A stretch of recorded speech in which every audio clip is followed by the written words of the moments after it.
Good morning, good morning. Today is Sunday. It's 6:58 a.m.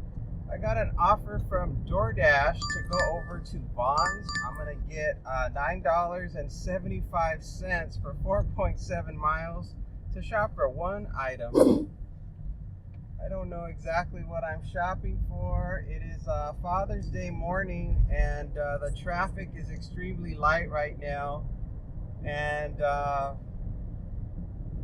my first thought when I saw I was shopping for one item is that I'm probably going to get some flowers. But I don't know if people get flowers for their fathers on Father's Day. Let me take a look here and see what it says in the shopping list. No, it's not. I can't tell what it is. It looks like maybe a bottle of something. I won't know until I get to the store closer. When I arrive at the store, it'll give me a better picture of what I'm shopping for. Right now, it just looks like a bottle of something. I don't think it's alcohol because I don't think I'm on the list of drivers who do deliveries for alcohol orders. I know in Uber Eats, there's a button you press that says, "Will you deliver alcohol orders?" And I generally don't deliver anything that requires me to have to scan the customer's driver's license because that involves, having to interact with the customers. And I always try to have as little interaction as possible. And I don't like the added stress of not knowing if they're going to have their driver's license available to show it to me. So I don't want to get in I don't like to get into any kind of situations that are going to be stressful. I try to keep it as smooth and seamless as possible when it comes to doing this job. Anything that's going to cause me stress, it's like I just want to remove it.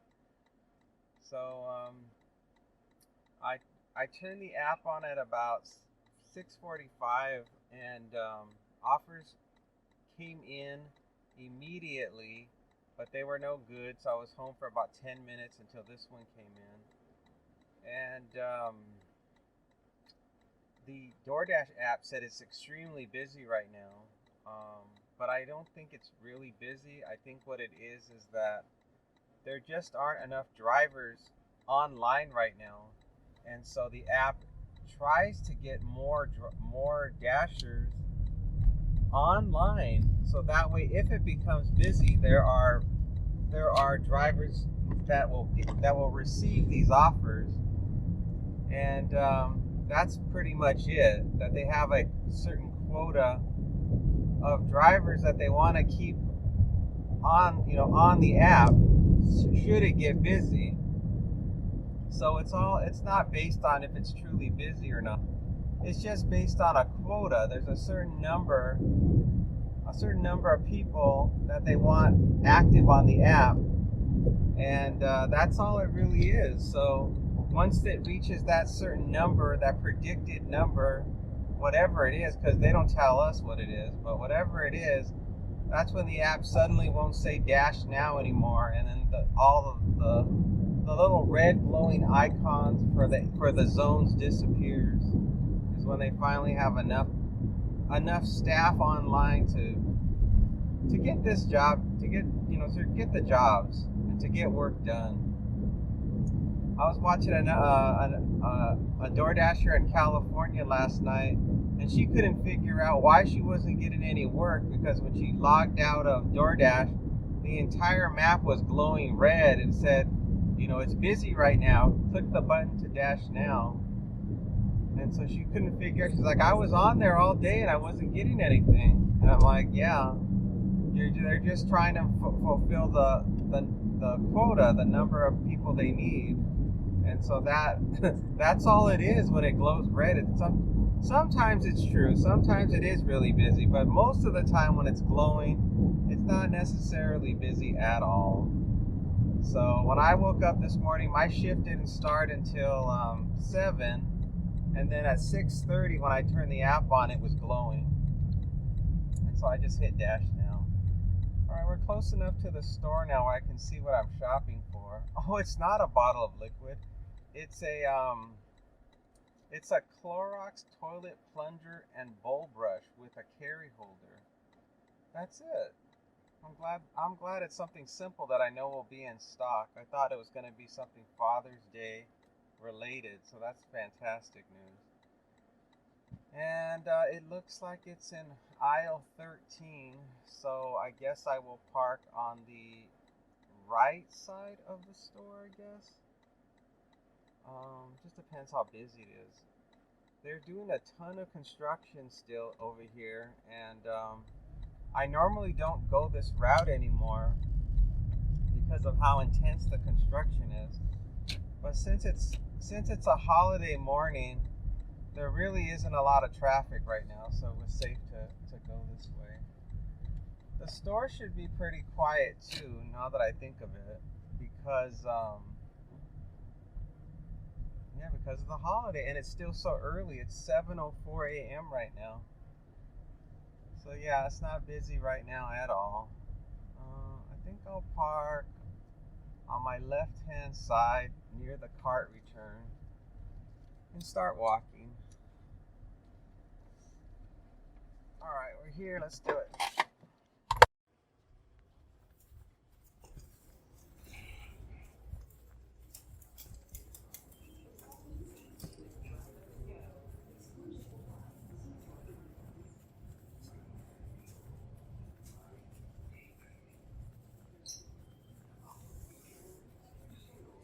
I found it real easy. Let's check out.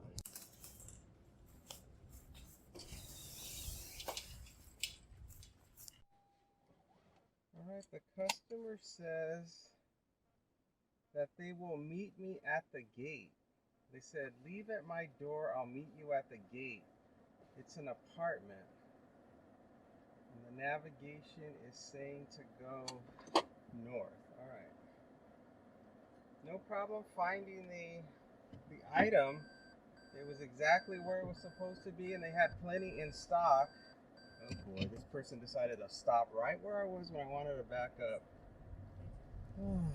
Man, never fails in this town that people will do everything they can to get in a person's way.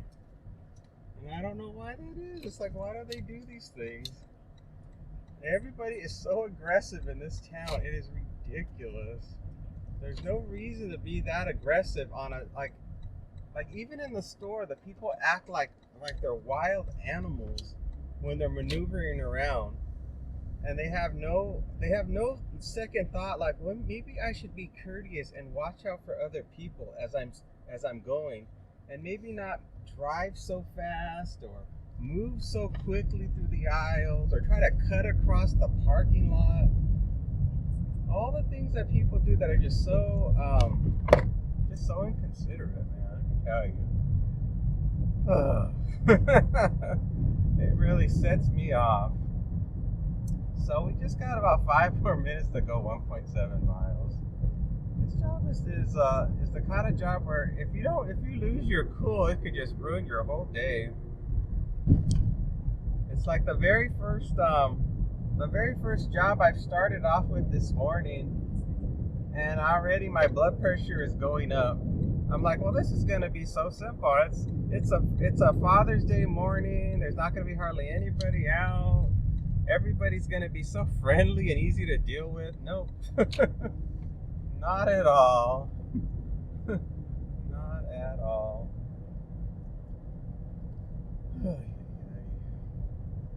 Well, the temperature right now is 89 degrees. Yesterday, the thermometer went to 107 degrees, and it's going to be more of the same today. It seems like we're in the midst of a serious heat wave here in the middle of June, which is not normal at all. That it's this hot. I don't even know what it's going to be like in August. July and August are normally our hottest months, but it's already breaking records already, and we're not even in the hottest part of the season yet. So it's really disconcerting. I'm really hoping it doesn't get any worse, because what it does is it causes a lot of things to break in people's homes when it gets really that hot. Not to mention cars that start to overheat, and Cars break down on the road. All kinds of trouble starts to brew. Come on, guys, step on that pedal. Oh yeah, you want to be in the exact lane I want to be in? I knew it. That's why I'm over here in this lane, because I knew you were going to go in the lane I wanted to be in.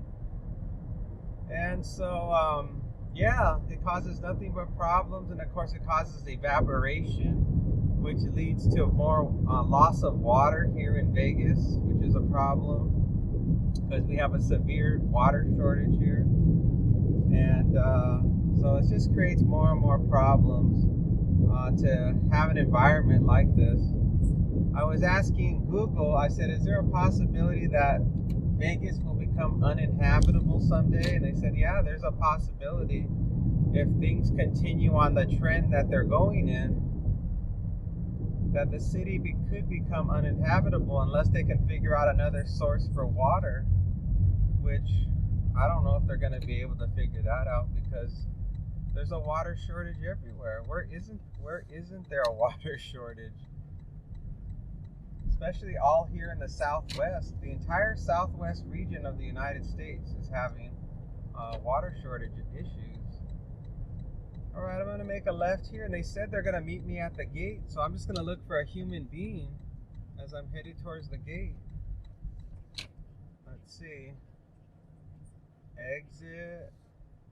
I'll say I'm here. I'm here. I'll say I'm at the gate. At gate. Send. Let's see what they say. Let's see what these friendly people say with these instructions, these lousy instructions. I will meet you at the gate. I'm at the gate, girl. Where are you? No response. They're calling. Your DoorDash customer calling. Never share personal information, passwords, or verification codes with anyone over the phone.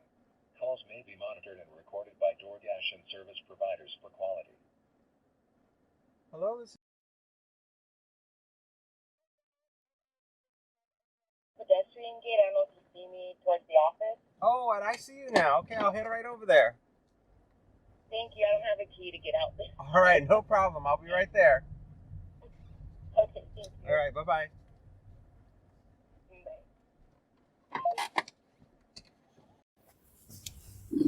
Thank you.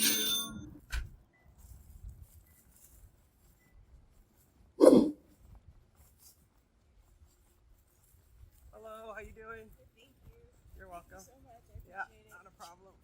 There you go. Have a good one. Have a good one. Thank you.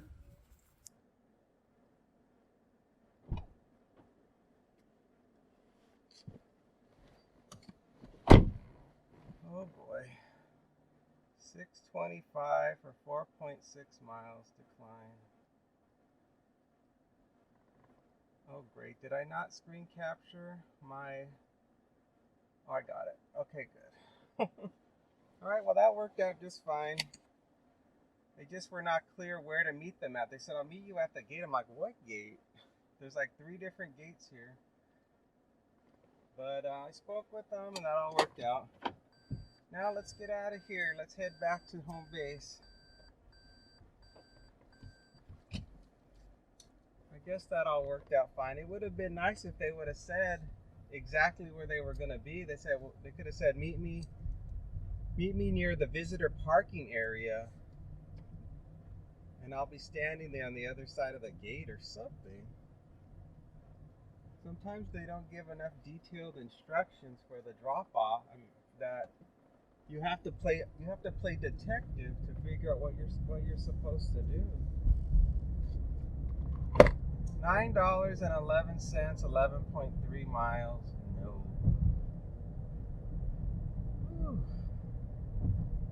$4, 5 miles. Yeah, a lot of offers are coming in. It's slow right now. When it comes, I mean, there's a low number of drivers out right now, so I'm getting a higher volume of requests than normal. Oh, look at the little chihuahua.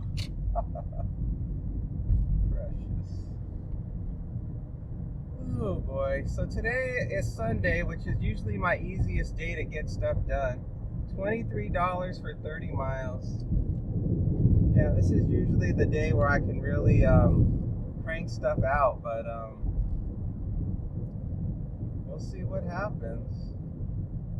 I feel like we're in a new time. $6, 5 miles. We're in a new era right now. This is the era of terrible offers right now, where most of the offers are simply just not as good as they were before. It's harder to make money now than it's been in a very long time. So all the signs are pointing towards a recession. And so all you dashers out there, all you gig workers, save your money as best you can. Put your nuts in your what do the squirrels do? Squirrel away your nuts as best you can to survive the next recession that's coming up. Try to figure out ways to generate revenue as best you can, and don't spend on anything that you don't really need, because until things change, because it may just be a blip. $11.54 for 8 miles. It may just be a blip. I mean, it may only last for a year and that's it. And then the following year, everything will be great. Or it could be like the Great Recession. You'll be out of luck for the next 10 to 15 years, which is a real scary thought. That was the scariest recession I ever lived through. It lasted so long that it seemed like it would never end, and everyone just thought, well, this is just a new reality. Nobody had any money, and so everybody fled. What happened during the Great Recession here in Vegas is that people lost their jobs, and since most of the people that live here are transplants, they all fled back to whatever state they were originally from to regroup, to be near family and friends that they grew up with, that they have the closest bonds with, so they can survive the recession. And so all those people left, and then a whole new fresh crop of people came in as the recession receded and job opportunities returned, and the people started coming back in. And I did the opposite. During the recession, I said, well, shoot, I'm going to get this is a great opportunity. The houses are 50% off. So I came down here during the recession. I got the next offer from DoorDash. I'm going to go to 7-Eleven. I'm going to get $4.25 for 0.7 miles. Well, what am I gonna do? This isn't exactly the most amazing offer I've ever gotten, but I've got to take them. I really don't have a whole lot of choice in these situations that I'm in right now. We're in one of these moments in time where you can't be picky at all. I mean, as long as the miles are fair. And I don't think I'm gonna go below $4 though. I think that's the absolute lowest I'm gonna go. I don't think it's possible that I could go any lower than this amount, if you ask me. I don't think it's humanly possible to go any lower than this. It would be absolutely ridiculous if I took like a $3 and something cent offer. So yeah. But it's not even a mile for this one, so that is good news. So yeah, and there's nobody here at 7-Eleven, so it should be ready to go, I hope. Let's go in and find out.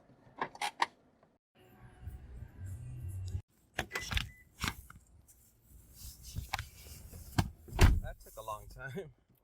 The guy was busy counting money for the register and helping other people, and it took over 5 minutes before I got the order.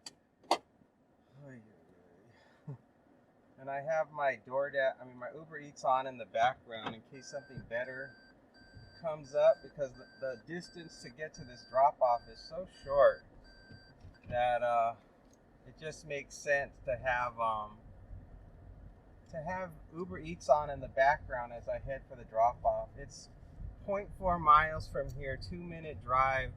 It's a hand it to me at a house. People, people, people. I was thinking about canceling. I was like, well, maybe I'll just cancel if something else comes in. But I knew the order. I looked at the items the customer ordered, and they were just grocery items inside the store. So there was no food he had to cook in the microwave or the oven or anything like that. So it was pretty simple. And then the drive to get to this place was pretty simple. So I was like, well, just hang in there. Don't give up. You're going to get that $4.25 if you just are patient. You're going to have that huge money, that big payday in your pocket. So that's why I held in there as best I could. And so now it's going to be, what side of the street is it on? The right-hand side. I think it's the last house on the right. If not the last one, the second to last. No, it's the last one. Here we are. All right.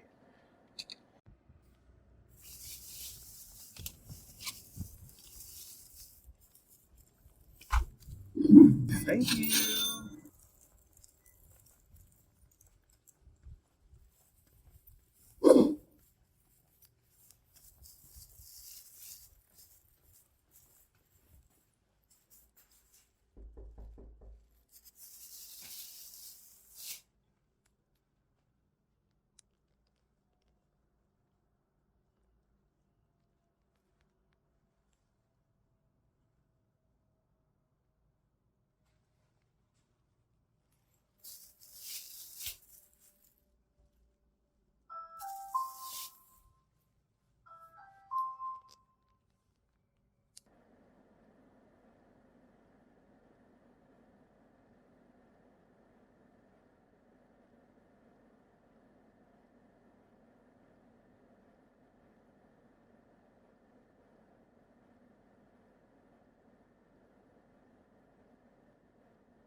Yeah.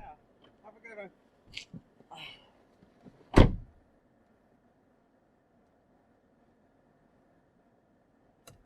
All right. Well, I got to talk with another delivery driver. He said he's trying to make $100 today. The lady looked really shocked when she saw 2 delivery drivers at her door. She's like, "Oh, hi." I'm like, "Yeah, what's going on?" Oh, it was funny.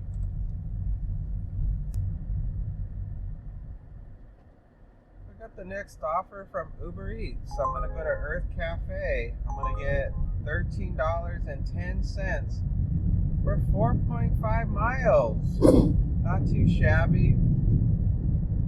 The app was really quiet and I wasn't getting anything decent at all for probably almost an hour. And even with a special rate that I'm doing right now, I still didn't see anything, except for there was an Albertsons shopping order that was low miles for $15, but it was shopping for 25 items. And that was just too many items to shop for that amount of money. So I didn't take that one. But this one's a good one. This one is a very good one to get. This is almost $3 for every mile. So well worth it. And I'm still doing that same strategy where I'm only looking at the first digit and ignoring the decimal point in the number of miles. So, right, like this one is 4.5 miles. And then I ignore the 0.5. And so I just take the 4 and multiply it times 2. And that means as long as this offers at least $8, I'll accept it. And normally before I would be 4.5 times 2, so it would be $9 would be the minimum that I would have to be paid to accept the order.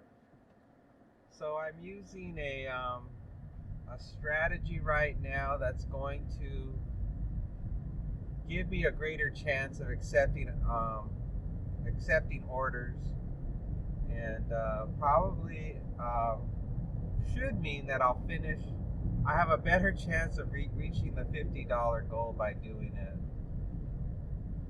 And if the situation gets worse, which it could, I mean, it's highly possible that the situation could get worse. So if it does get worse, I will have to continue to alter my strategy. I may even have to shift it by a whole mile. That would be crazy. Can you imagine if I shifted it for an entire mile? That would be like this 4.5 one would become a 3. So that would mean I would accept $6 to drive 4.5 miles, which that would be about as extreme as I could possibly get. But these are the things you think about when you are calculating the money to mile ratio, to figure out what's fair for you when you're doing these jobs. And some people I see online, they just look for $1 for every mile. They'll take 50-mile jobs for $50, and I'm like, wow. That means you're really gambling that when you get to your destination that you're going to actually get, more work in that area that's 50 miles away from wherever you are right now. And I couldn't do that.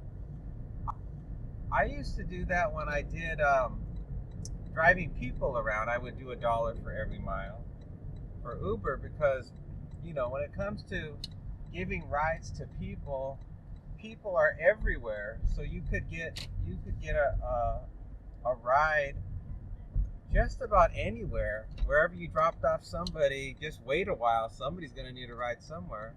So for that situation, it makes sense.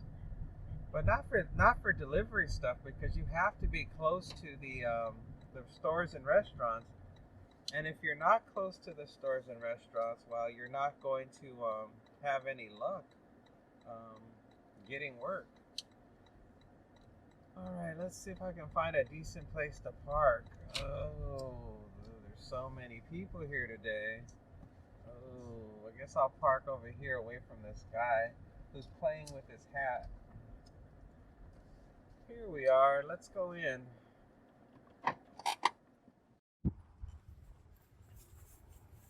Thank you.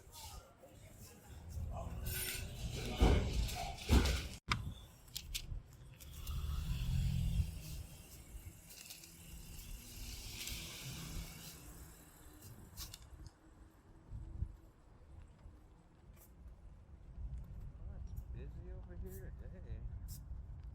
There's a lot of people out and about. Pick up. We're going to be traveling 9 minutes, 3.1 miles. We're going to a house. Ooh, it's a meet at the door. Wow. All right. The restaurant or cafe, Urth Caffe, was really busy. There was a lot of people in there.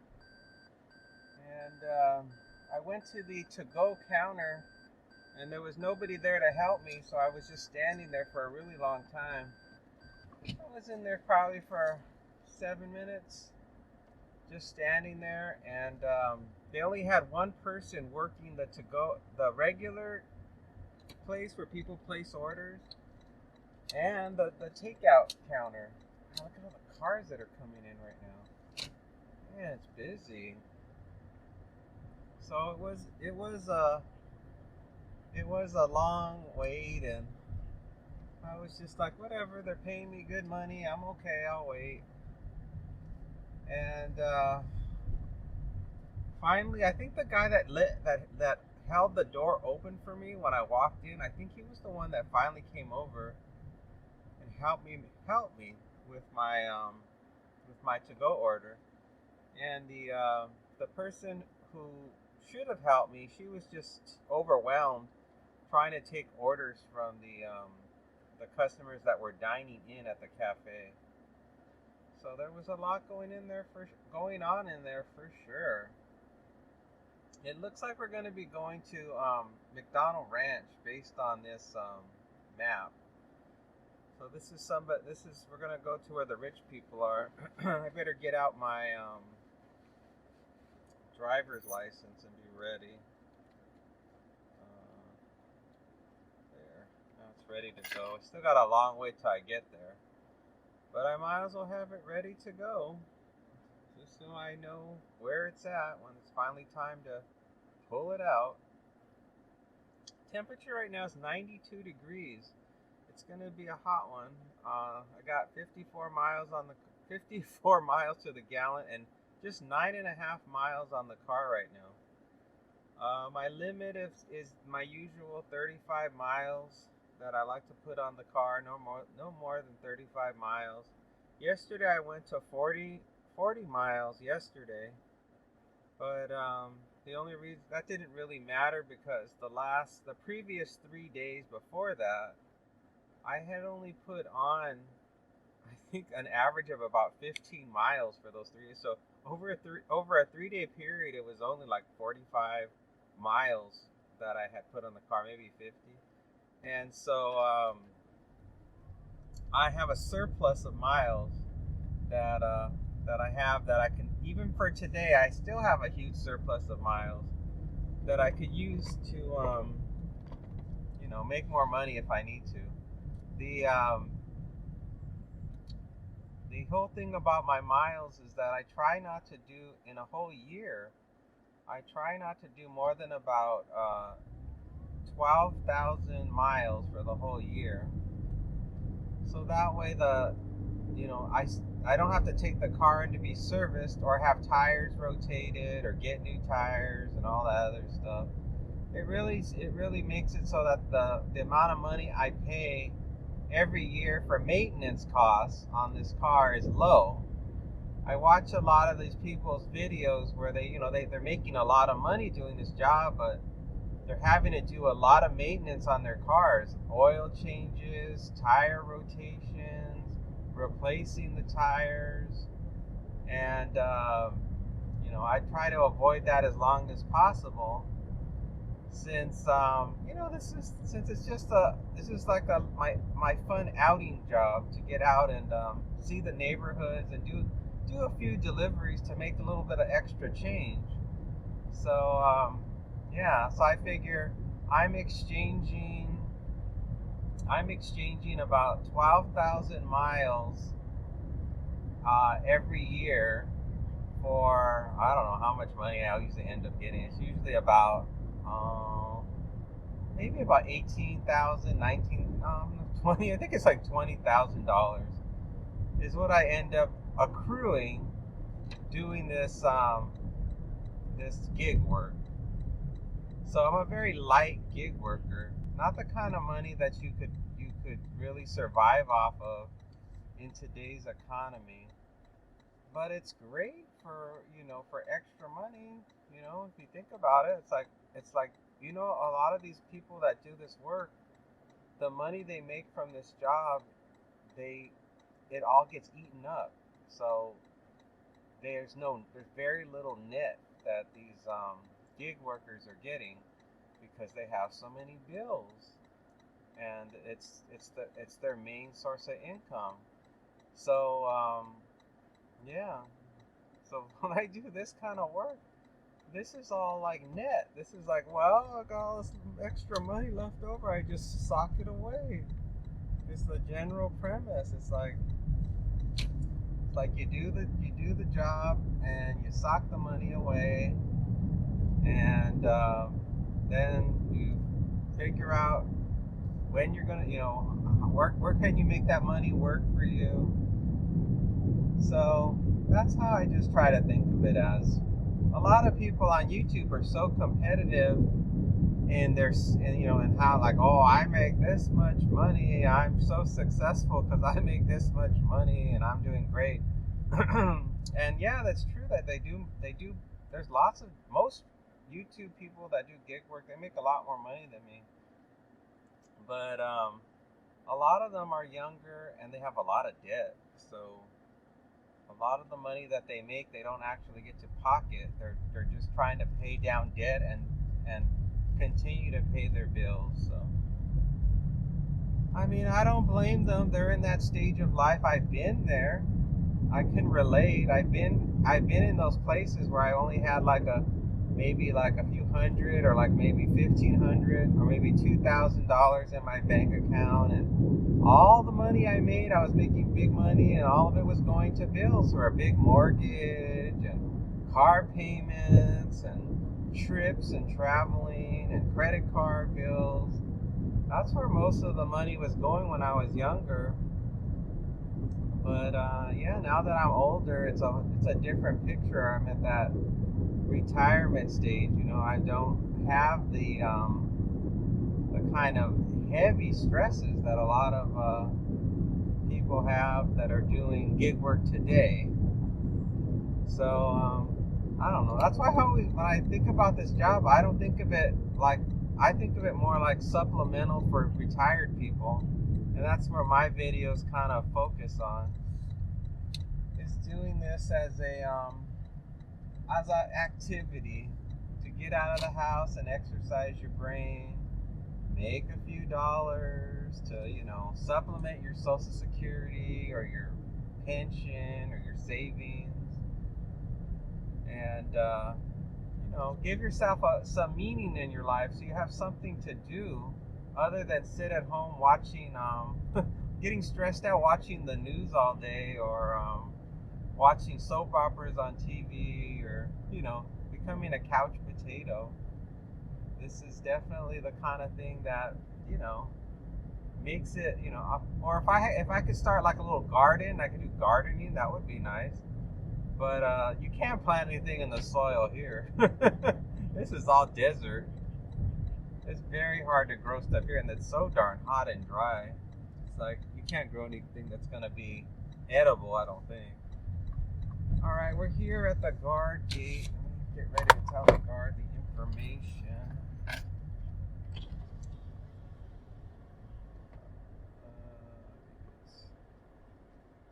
Hello.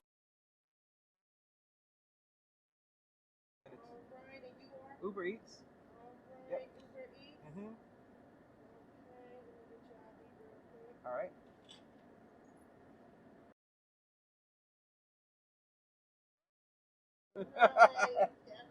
All right. Have a good day. She was funny. A lot of characters in this town, let me tell you. There's no shortage of characters. This town keeps me entertained day and night. She gave me a chuckle. Oh my goodness.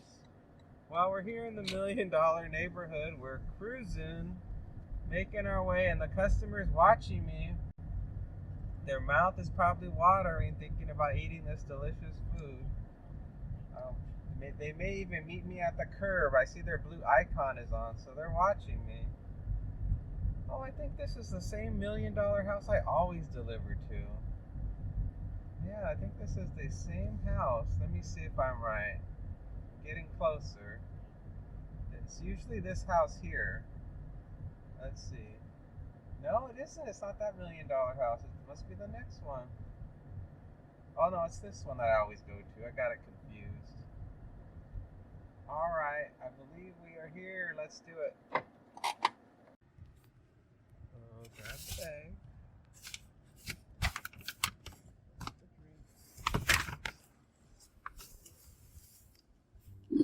Thank you.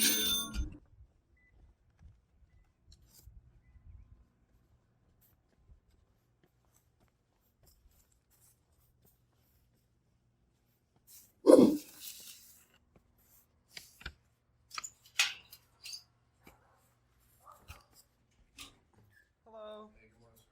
morning. Good. How you doing? Yeah, it's getting hot. There you go. You're welcome. Have a good one. Thank you.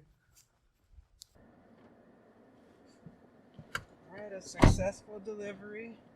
He was in good spirits, which was good news. And now I got 12.4 miles on the car. It's 9:11 a.m. I'm getting 54 miles to the gallon. And now I'm headed back to base. Well, I think we're doing fantastic as far as heading towards the $50 goal. I still got about almost 3 hours of time left, so that should be enough to hit the goal. It's usually on Sundays I don't have a problem hitting the goal. What I don't know is what's going to happen because it's Father's Day. I'm not exactly sure if that means it's going to be more slower because of the holiday.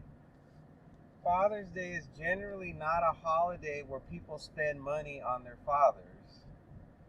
Father's Day is usually a day where people just leave their fathers alone.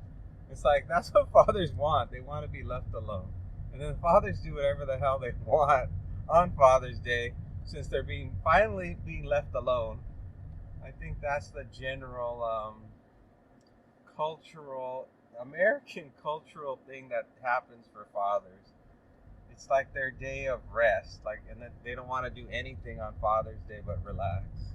So, yeah, there's not a lot of money opportunities to be made on Father's Day. I'm sure most gifts that if there are gifts that are given to fathers on Father's Day, they're not delivered by DoorDash people. They're usually they're probably usually something like a card or something. They send a card in the mail. I don't know.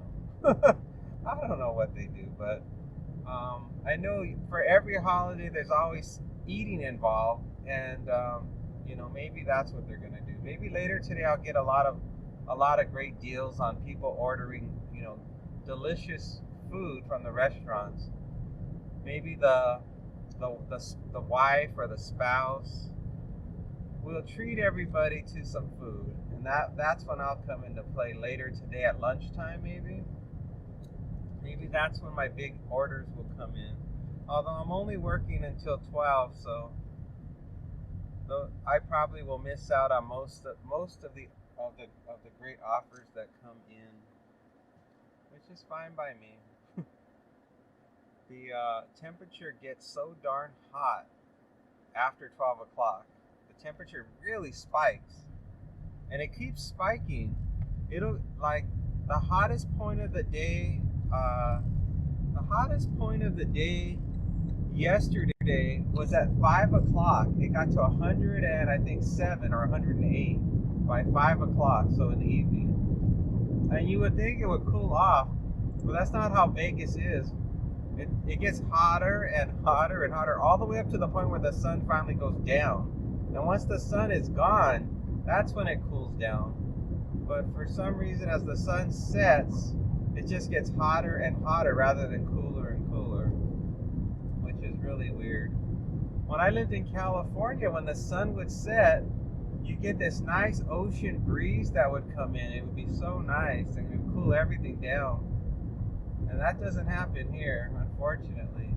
And then I remember in the morning, there'd be like this morning dew on the lawn, and it would be nice and cool and foggy. $6, 6 miles, no. Yeah, here it's very hot and dry, and yeah. This is the great weather. To me, this is fantastic weather if you're the kind of person who needs a lot of sunshine to stave off depression. That's what it's really perfect for.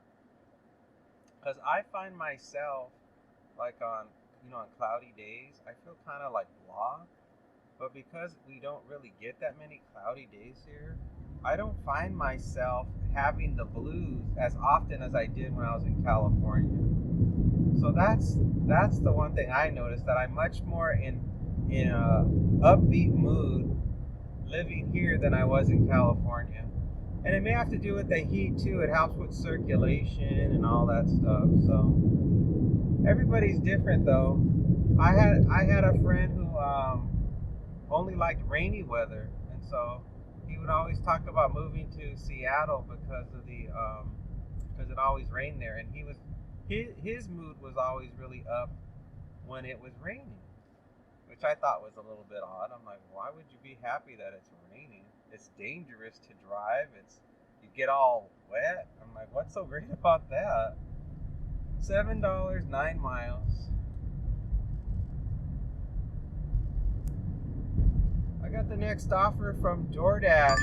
I'm gonna go to Albertsons and shop for 2 customers and pick up 16 items. Then I'm gonna go to Haus by Smith's and probably pick up some flowers, it looks like. I'm gonna be getting $27.03 for 11 miles. This is a good one. This is gonna basically double my money, or practically over double it. And I believe that's gonna take me to goal. I'm gonna be over $50 because I think I already made about $27 already. And this is $27, so that comes out to $54. So it looks like by 10:30, I will have reached goal, which is awesome. And we'll see if I continue to keep going. I mean, this looks like a good day to just keep going, since it's Father's Day, and while I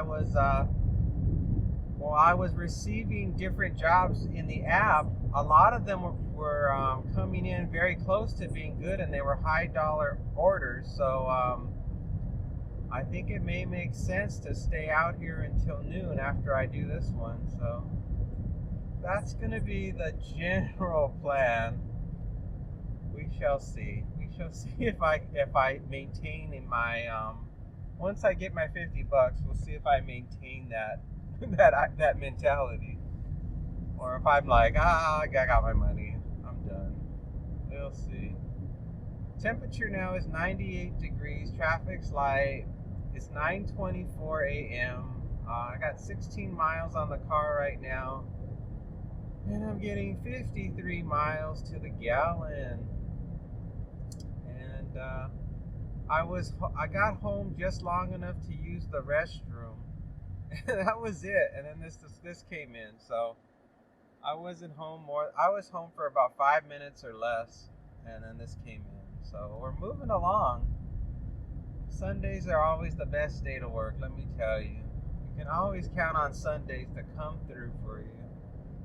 None of the other days, let me tell you, even Saturdays sometimes can be really, really lame, and hardly any opportunities come in. But Sundays are chef's kiss.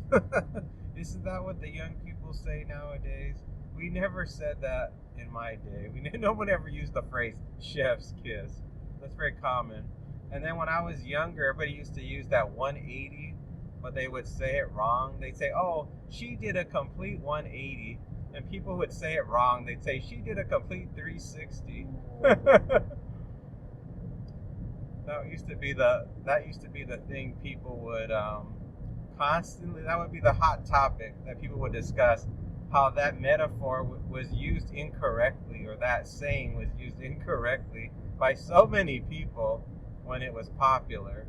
I don't know if people still use that kind of phrasing, but yeah, that was another one. People used to say off the chain. They're oh, that's off the chain. And then before off the chain, it was off the hook. It's like, this is so off the hook.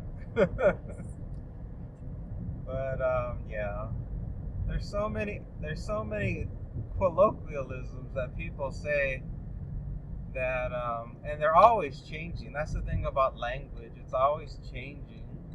Never stays the same. Every generation has something they do.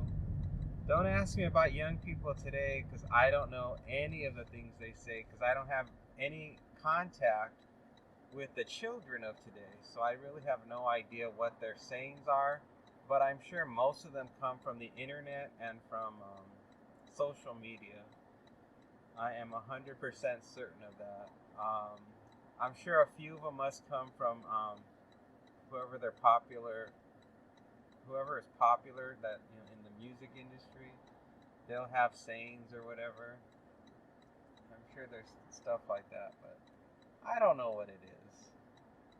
I'm an old fogey. What do I know? I know rope-a-dope when people go, oh, I've been rope-a-doped. That's I think that comes from Muhammad Ali. He would use that saying, and then it became a meaning for something else about someone got caught off guard. Is I think what it meant. So I don't know what we're shopping for with these customers coming up, but 16 items for 2 people. That's only 8 items a piece, so the shopping should be easy. And then the flower shop, I believe, is just across the street from Albertsons. And usually for this type of situation, I just walk inside of the Smith Shopping Center, and and I just talk to somebody, and they have the flowers already good to go in a bag, and they just hand it to me. So that's going to be a simple pickup. And then the real sticking point's going to be the shopping orders, and then of course I don't know if we're going to be delivering to apartments or businesses. All that stuff is unknown to me, so we will have to just wait and see what happens. I don't like to look too far ahead because it gets too stressful to think too far ahead. It's always best to just stay in the moment in this job and just see what happens as you go. Temperature just hit 100 degrees at 9:28 in the morning. So gosh darn hot. At least the air conditioning works good in the car. I would hate to do a Walmart, those Walmart Sparks where you have to pick up in the parking lot, and I'd hate to do that right now. You have to sit there in your car with the air running, and then you can't go anywhere, and the sun is just beating down on you while you're waiting for that Walmart employee to come over with a cart of stuff to load up in your car. It's like, no thanks. That sounds like the worst idea ever. I don't know how long they're going to keep my Walmart Spark account active. I think in the entire time I've had it, I've only done 2 deliveries with Walmart Spark. And I don't know if I'll ever use it again, but I guess as long as I just keep trying to keep it active. Like when they told me about updating my payout details, because they got rid of the branch thing, which was some phony baloney bank thing that holds your money. I updated my banking details when that came in, and then when they wanted Walmart Spark wanted a copy of my license and my social security card, so I updated that. So I'm in communication with them, like I'm responsive to whatever they may need. But when it comes to actually doing work for Walmart Spark, I don't really show up to play their game, and that's what I'm starting to wonder. Like, how long before they just say forget it? You're not using our app, and there's other people. But I keep it active because you never know. I mean, I may be in a situation where I have to have it. You know what I'm saying? I may be put in a situation where I lose one of the apps or something, and then what am I gonna do? I need work, so I'll be like, oh, I gotta do one now because I'm not getting any work from just having one app. So that could change the game completely for me. Well, we're just about pulling into the shopping center for Albertsons. Let's see if I can turn in safely without anybody violating the rules of the road. That person was gung-ho to do it. Wow, it's busy in the market today. I find a parking spot right away. There's no parking spots right here. Holy smokes. I can't believe it. There wasn't a single spot available near the cart return. That means that the shopping inside is going to be packed. Everybody brace themselves for a heavy duty painful shopping experience. Man, I'm gonna be far from the far from the store. OMG. I guess I'll just park it here. At least there's a cart return here. Whatever. Let's go.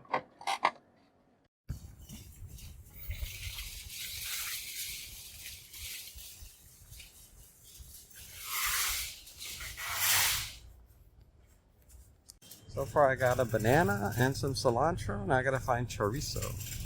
I have to wait and see if the customer's okay with a substitute for the chorizo because they don't have the one they want. Alright, the customer approved the substitution, but they want 2 of them.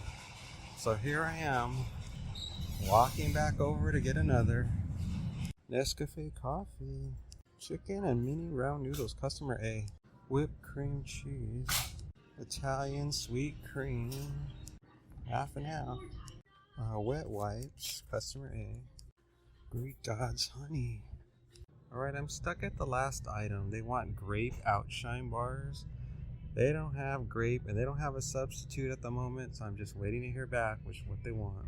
Customer A, outshine bars. Oh man, well, that wasn't super bad to do, and I don't know what happened to the flour order. It vanished, so it looks like I'm gonna get being paid less for this delivery than what was quoted because the flowers have vanished. Right now, all I have is the 2 grocery orders, and the app is telling me next to deliver. So 6-minute drive, 2.1 miles. It looks like it's an apartment and it's a leave at the door. Oh boy. Oh well, whatevs. Now, which apartment is this? Sometimes it takes me to the wrong entrance to get to this apartment. No, it looks like it's telling me the correct way. I think. It just depends on which apartment this is. Make a left here, it says. I don't know if this is the apartment by a gas station where it has a difficult entrance. They didn't give me a gate code. Let's see, which apartment is this? Is this the one off of Levi? It looks like it is. I think I'm going to have a hard time getting into this complex because the entrance to get in is off of Levi. So I might have some problems with the drop-off. We'll see what happens here. I'm just going to follow the navigation for now and see what happens.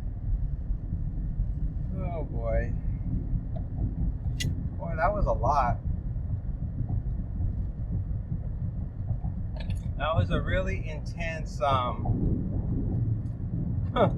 was really intense doing all that shopping. There were so many items that weren't in stock, so it just added to my stress level. And then the DoorDash has become really strict with substitutes, and the app now is saying to show take pictures of things showing that the shelf is empty of the item you can't find, because it doesn't believe that you are at the right location for where the item should be. So I've been having to figure out, okay, well, where's the empty shelf for this item so I can show proof that it's not there. And then once I get past that step, it shows me the substitute.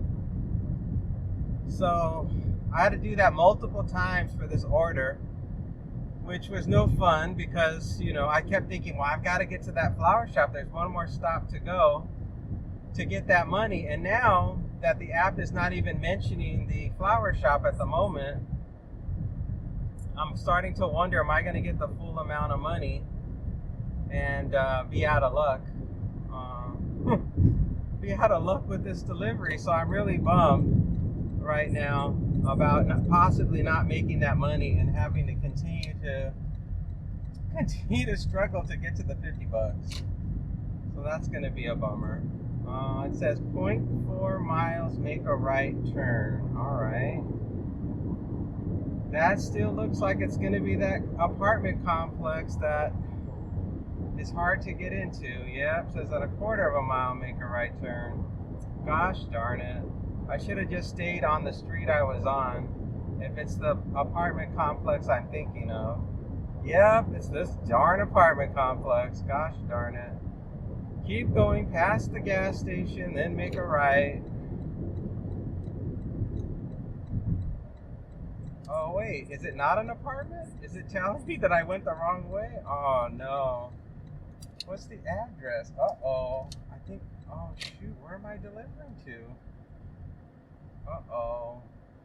I've never delivered over here before. What's going on? Uh-oh. Is this gonna continue through? Gosh darn it. Did I just blow it? Where is this? Where's the navigation taking me to? What's the address? Okay. Keep looking for the address. This is really weird because I've never been over here before, so I don't know where the pin drop is. Oh my gosh, it's gonna be in this hotel. Ugh. OMG. Great, a hotel drop-off. Fantastic.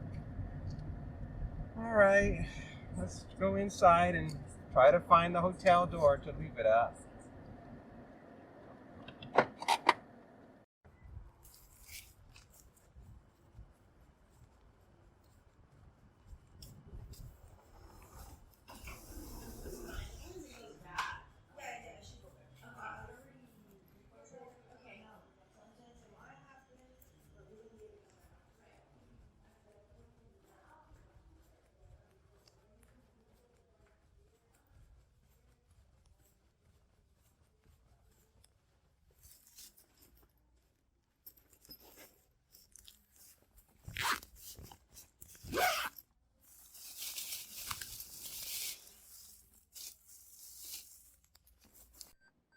To where I was just at to pick up the flowers. I can't believe it. Why did the app have me come over here first? I am completely mystified now.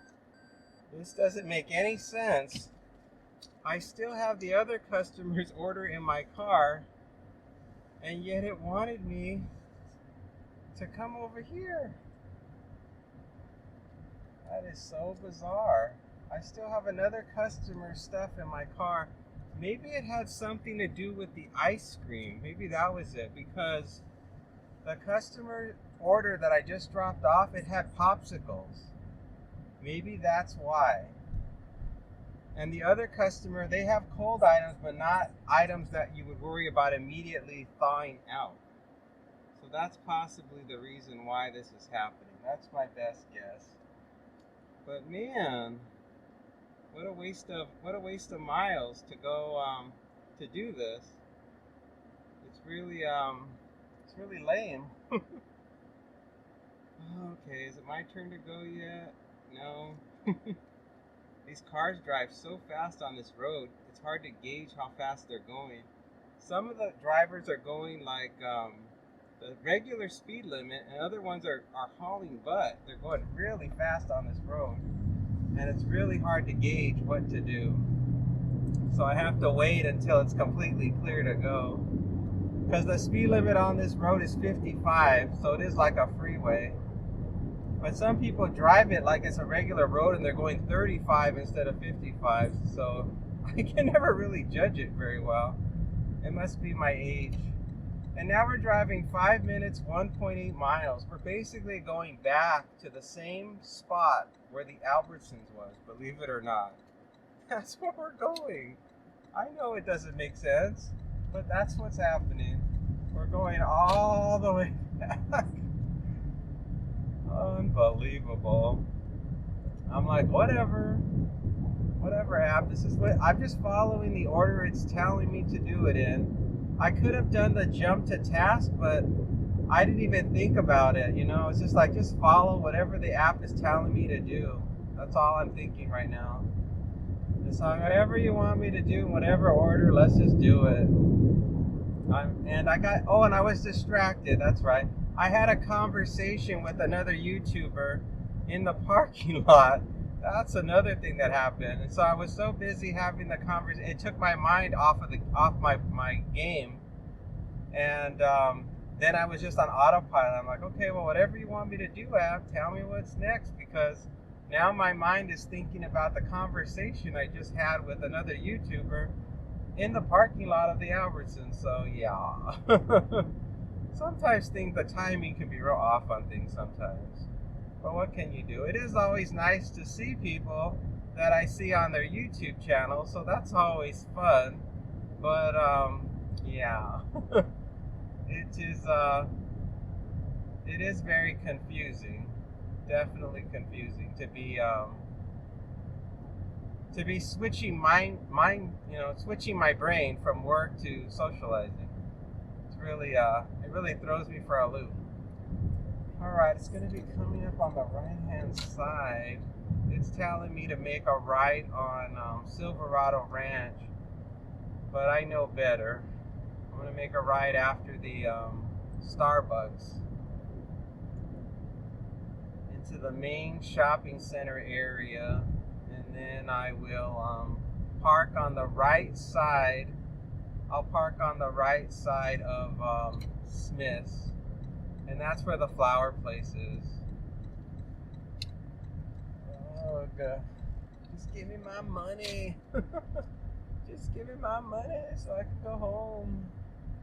So I can wrap this day up. Let's see, where's the best place to park? I better go this way.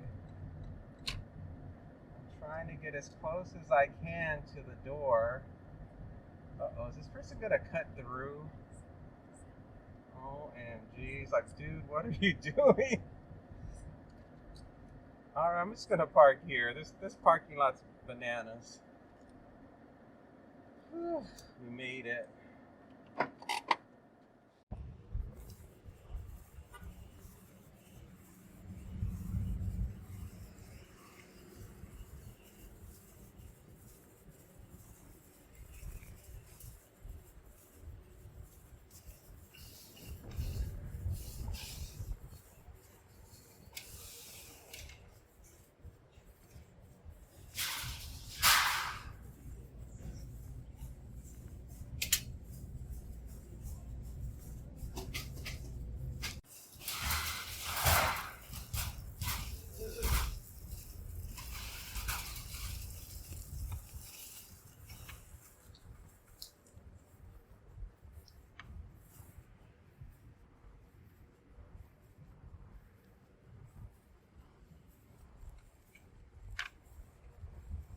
We are traveling now 6 minutes.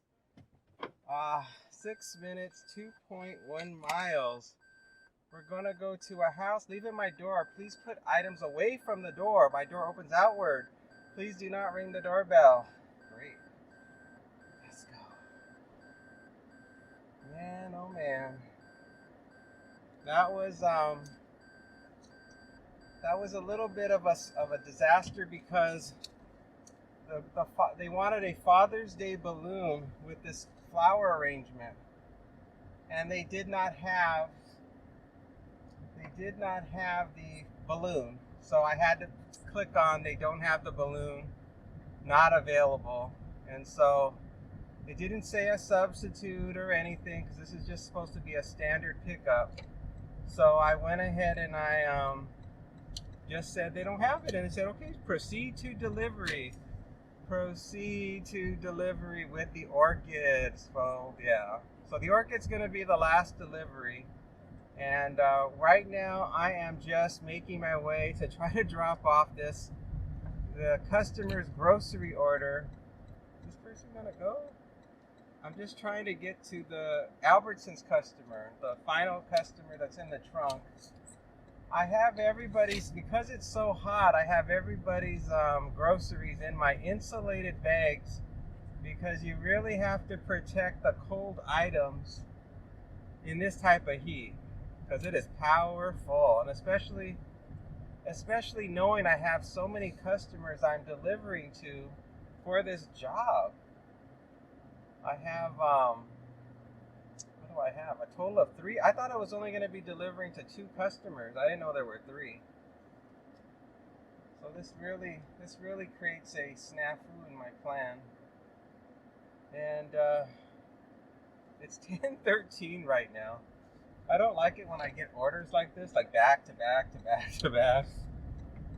I start to get a little stressed out, a little bit overwhelmed at the whole thing. The whole shebang starts to feel a little overwhelming, managing it. And I tend to have the kind of personality where if I get stressed, I want to go real fast. So I actually have to tell myself do the opposite so I don't mess up. I have to tell myself slow down, just go really slow, and that calms my energy level down so I can get the job done right. I got 23 miles on the car right now. I'm getting 54 miles to the gallon. It's only 10:14 and it's 100 degrees, so it's not terribly. It feels really hot right now because the sun is just beaming through my window right now, cooking my behind.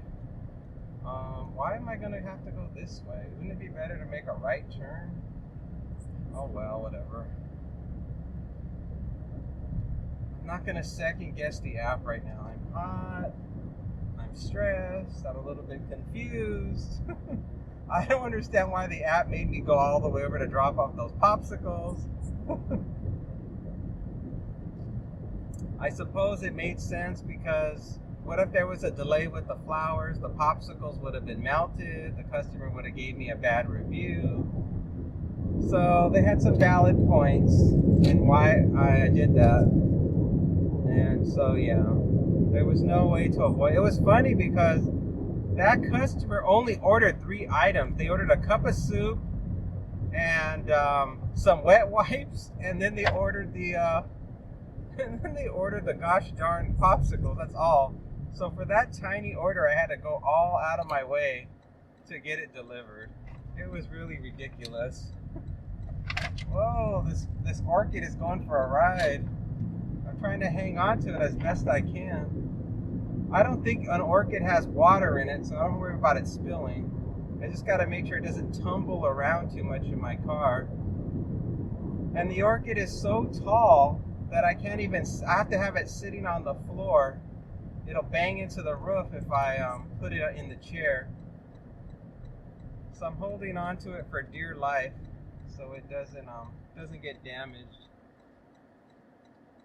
Oh, we're almost there. I'll be happy when these groceries are dropped off. Oh man, will I ever.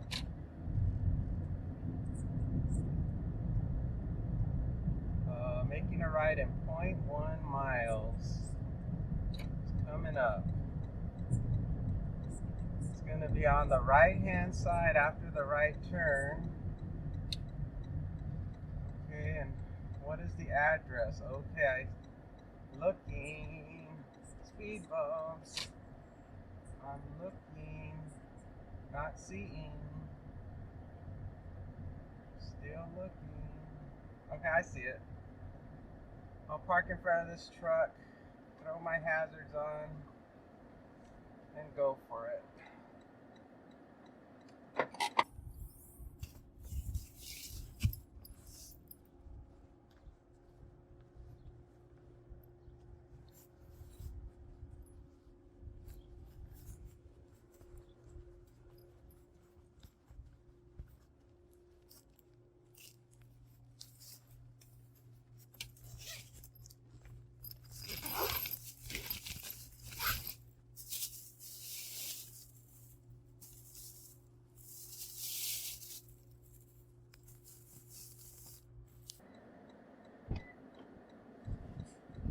Alright, that's all done. I assume I have to go back to the street I was just on and turn around.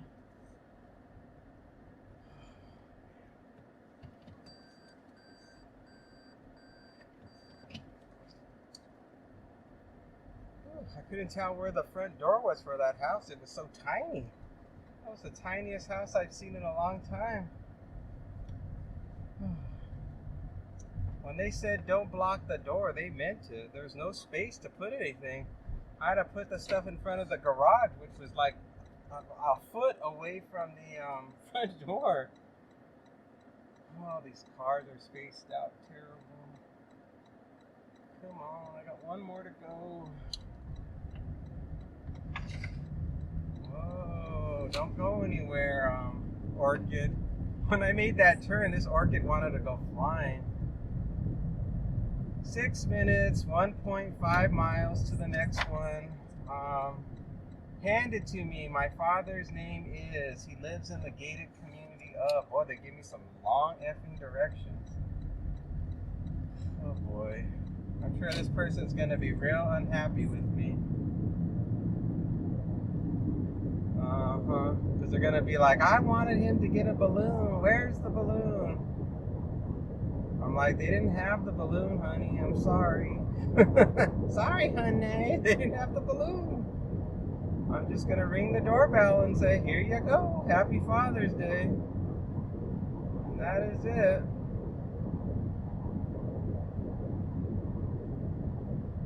Oh, these customers.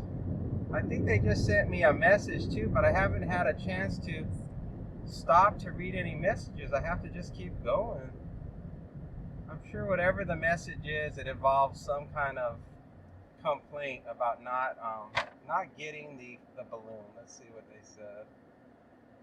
They said they didn't have another balloon available. I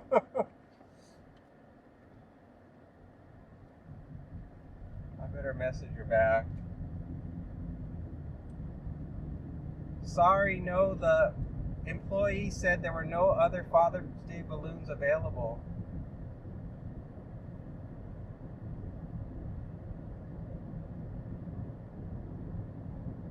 Alright, so at least I responded to the customer, because she saw that she wasn't going to get a Father's Day balloon. And I'm sure she would have been like, well, couldn't there just been a regular balloon? I'm sure I'm going to get a low star. It's like, I'm just following what the employee said. This is just a pickup. I'm not shopping for this stuff. And the price difference creates confusion. So, like, this is like a paid order. They can't alter anything. So, yeah. So it is what it is, as they say. If she would have had me shop for her, it would have been a totally different situation. But unfortunately, that was not the case. This was a non-shopping order. It was a pickup. And so I don't have control over substitutions, additions, none of that. I can only pick up what they give me, and that's it. So hopefully the customer understands that. But if not, well, what can you do? I'm gonna get a lower star rating from this customer. We're almost there, 0.1 miles.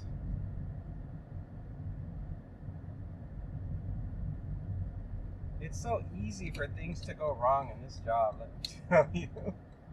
There's 100 different things that can go wrong. Alright, I'm looking for the street to turn right on. I see it. Alright, let me make sure I get the right address. Okay.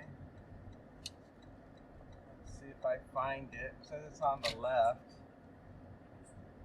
It's this one right here. Let me throw my hazards on.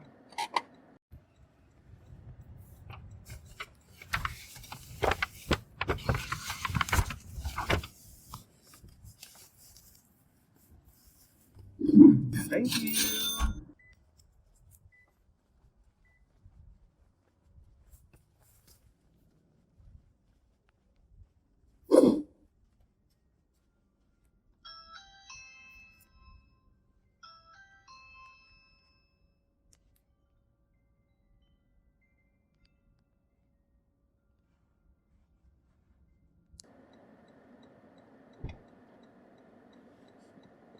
Alright, the customer was happy. It wasn't the father that answered, it was a lady. And she was so excited when she saw it. She was like, wow. Ow. Ow. That burned. I think I lost an eye. I think an eyelash fell in my eye. Oh, that burns. Now my eye is watering. Continue dashing. It's 10:24. We have 90 minutes left in the day. Oh, that burned.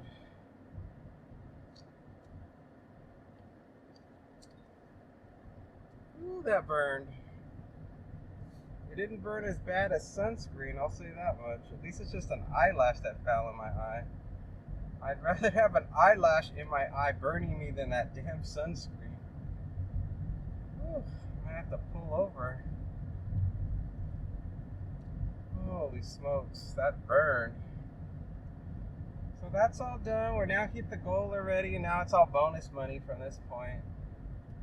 And yeah, I felt bad for the customer that wanted to give a balloon to her dad, but they didn't have any, and it was not for me to do any. I was not allowed to do anything. If I was allowed, the employee would have said,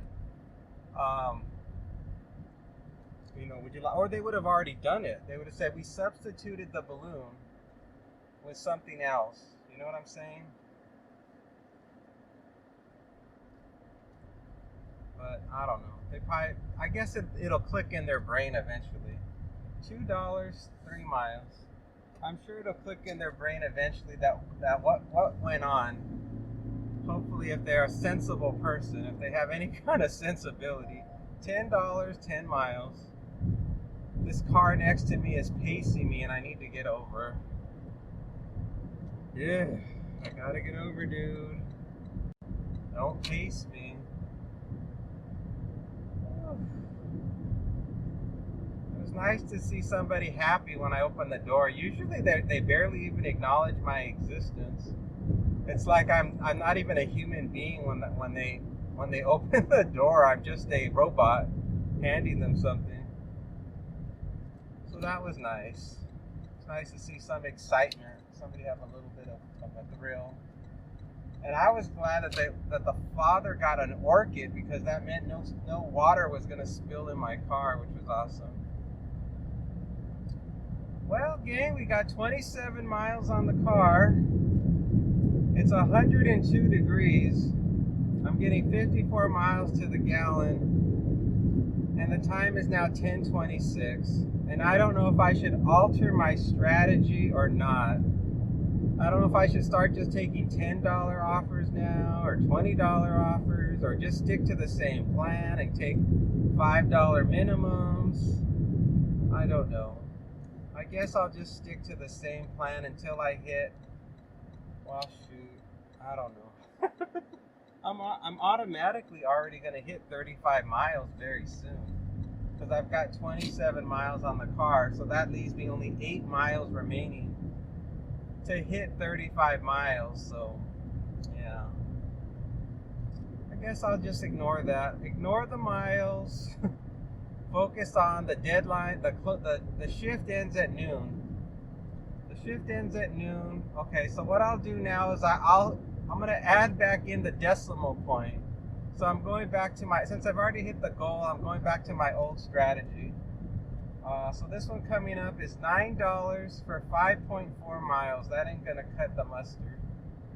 Decline offer. Hey, that's another euphemism. Cut the mustard. I don't think young people use that one when they say it doesn't cut the mustard.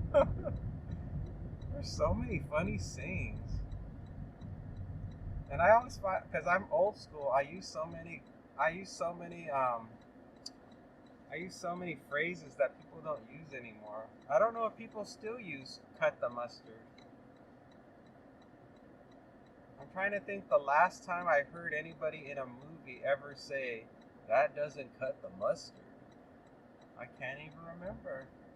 You can tell I watch a lot of Turner Classic movies. I watch a lot of old movies. So that's probably why I still continue to use a lot of a lot of language that's like dead slang. Ugh.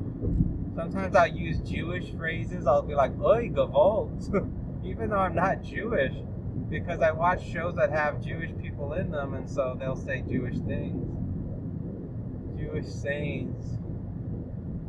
And also because I grew up in LA, you encounter so many different cultures that you become a amalgamation of different cultures. I really am like a hodgepodge of different ethnicities. That's probably what it is. If you go to the Midwest or the South, you don't see as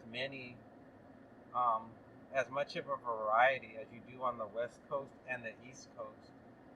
You get such a slew of just everybody all just hanging out together, trying to survive, all just hanging by a thread, trying to get our acts together.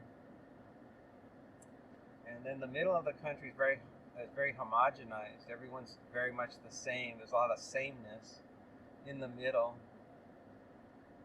But that's America for you. It's a very unusual place.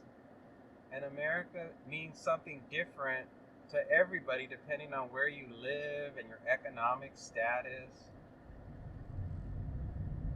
There's definitely a big variety of us, that's for sure.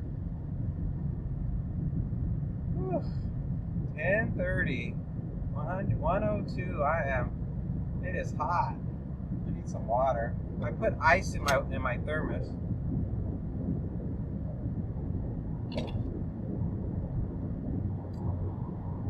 Oh, that's better. This is the longest I've ever gone in a long time, where I've been able to achieve the $50 by 10:30 for I don't know how long now. It's been grueling trying to get that $50 in my pocket, absolutely grueling. And I was starting to wonder if I was ever going to see the $50 at 10:30 again. $4, 6 miles. I was starting to wonder. I'm like, is this what it's come down to? Has it come down to the fact that I'm forever going to have to work a 5-hour shift to get my $50? Am I going to have to start sacrificing miles on my car, or what's going to happen? Am I just going to change my goal? Am I going to have to start doing $25 now as my goal for the day? I mean, that could still happen, especially if the recession comes like I'm fearing. Then we are in for some real problems ahead. The app's quiet now. And normally right now at this time it would be busy. I should be getting McDonald's offers and orders for brunch and all kinds of stuff. But the app is super quiet right now. There's just nothing going on, gang. Temperature is 104. Whew. It feels it. It feels like 104. It's so hot. Every time I get home, I have to stand in front of a fan because I'm so sweaty. I mean, I don't feel sweaty right now, but it's all the pressure points. You know, like my back against the chair and my hiney on the seat on the cushion of my car. Those places get sweaty. So when I get out of the car, I don't feel sweaty right now, but the moment I stand up, I realize that my entire back is all sweaty. So I stand in front of the fan for about 15 minutes to dry off. And the thing about Vegas is it's so dry that I'm not sweating anywhere else. Only in places where my skin isn't breathing is where you get that problem. But you know, I don't get any sweat on my brow or nothing. My arms are dry, everything. I have no idea that I'm sweating until I really get out of the car, and then I realize, oh, I'm sweating. So that's the one nice thing about Vegas, is that the low humidity really keeps you from sweating. Unlike if you're in Florida, where if you just walk out of the house and you're sweaty. You step out of the shower and you're sweaty because the humidity is so thick. So that I like. It's easy. I think it's easier to breathe here. Even when it's really hot, it's easier to breathe than in humidity. And of course, less mold. There's no worries about mold or fungus growing in your house. You got no worries about that. And there's no bugs here. Oh, that's the big thing that people love about Vegas. Somebody put a message on social media asking what are some of the best things about Vegas. Somebody said the number one thing is there's no bugs. We really don't have any mosquitoes. I mean, we have some, but not that. $19, 17 miles. We have some, but not a ton. There's like if there's standing water somewhere, there'll be mosquitoes breeding in it. But it's so hot here, any standing water dries up immediately. So it's hard to find anywhere standing. $6, 8 miles. It's hard to find standing water anywhere in this town. It's 106. Oh, it's climbing. Maybe when I get home, I'll just shut this off.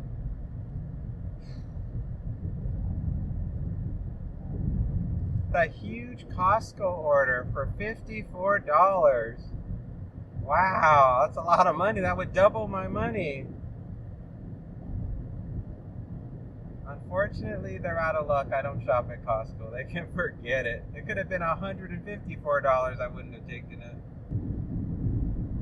I got the next offer. It's from Uber Eats. I'm going to go to Starbucks. I'm going to get $7.66 for 3.8 miles. Woohoo! I'm still going, everybody. It's onward to the 60s. I'll be making somewhere in the 60s now. Oh my gosh, it's 10:41. Only about an hour and 20 minutes left in my shift, in my committed shift. Temperature's 105. I got 32 miles on the car. I didn't get to spend much time at home. I think I stood in front of the fan for about 2 minutes to try to cool down, and then this came in. I thought, all right, let's just go. It's not like it's that Costco order for $35 or 50 something dollars, or the hell it was. Man, that would have been horrible. Can you imagine going to Costco on a Sunday afternoon? Whew. The crowds that would be inside that Costco. Oh man. I leave that job to the gig professionals, those people who are really into doing this and they need that money desperately. That is a hard job. I think if I was very familiar with shopping at Costco, maybe it wouldn't be as stressful, but I don't really shop at Costco. I haven't been a Costco member in many years. So yeah, I wouldn't know where anything even was in the store, and it's like, nah, that's all right. That is a-okay. Ugh, did that person have to go right there? I'll go this way. Sometimes the drive-thru backs up right at the spot where I want to turn in, and I can't turn. So I've got to go the other way. I don't know if there's any parking over there, so I'm going to park right here on the left and then just walk over there. All right, everybody, let's do it.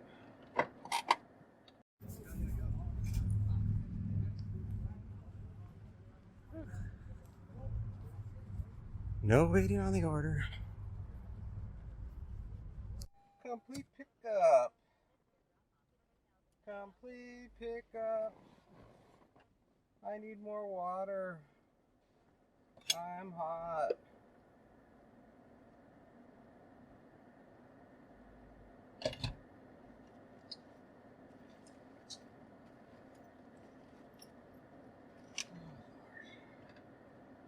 Five-minute drive. 1.5 miles. It's a house that's a leave at the door. We have a gate code. It was very, very hopping inside the. It was very hopping inside the Starbucks. Lots of people in there, and the order was sitting behind the counter, far from where I could reach it. And the guy asked me, "Are you here to pick up for somebody?" And I go, "Yeah, for so and so." And he said, "Oh, yeah, I think that's the order over there that's ready."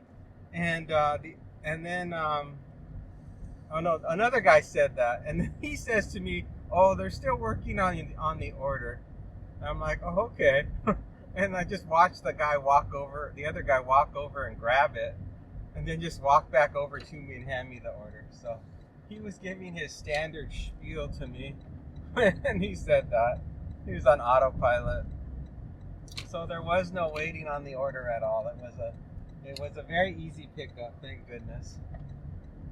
And I'm a little bit concerned about my car being in this environment because this car has had problems in the past with the exhaust system. Not that it happens right away. So what happened? What happened is the exhaust system has a flaw in it. There's a part in the exhaust system that that cools off the coolant. Like, you know how every car has like antifreeze in it? Well, this car has antifreeze in it that goes through the exhaust system to cool it down. And it's underneath the car. It's like a long pipe that goes under the car. And so this long pipe, apparently, the way it's designed, the fluid starts the coldness of the fluid going through the super hot exhaust pipe under the car causes the metals, the integrity of the metal to weaken, and over time the exhaust pipe cracks from the stress of the cold, from the coolness of the antifreeze running through the hot metal exhaust pipe. That's how it was explained to me. So, but it takes a long time. It took 100 and well, how many years? It took, how old is this car now? It's going to be 10. So it took about 8 to 9 years for the structural integrity of the exhaust pipe to finally crack, and then antifreeze was leaking out of the car, and I had to get it replaced, and it wasn't cheap. So that's the only flaw with the car. And so driving in this kind of heat, 104-degree heat, does not bode well for it. But you know, if the car just lasts another 7 or 8 years until the next time I have to replace that part, I guess that's totally fine. If that's the only, it doesn't have anything to do with the engine, so that's really good news. All right, let's enter the code here.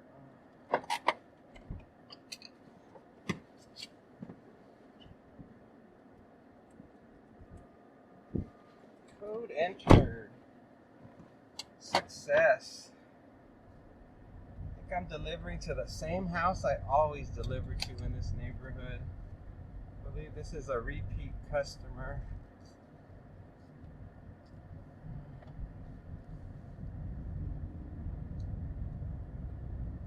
It says it's on the right-hand side, but I have a feeling it's just the same customer all the way at the very end of the street. I'll know more as I proceed down. Oh, that poor lady's doing yard work in this heat. It's 104. This is like the worst time of day to be doing yard work. You're gonna get a stroke. I think it's gonna be this last house I'm coming at straight ahead. Let's see. I've never delivered to any of these other houses. Yep, it's this house straight ahead. As usual. Okay, let's go drop it off and leave it at the door.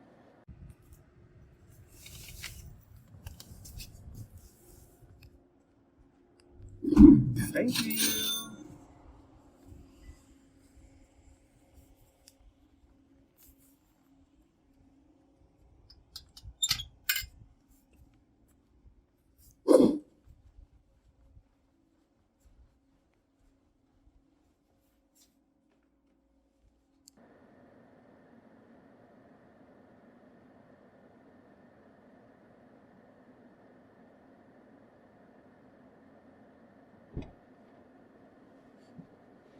Done.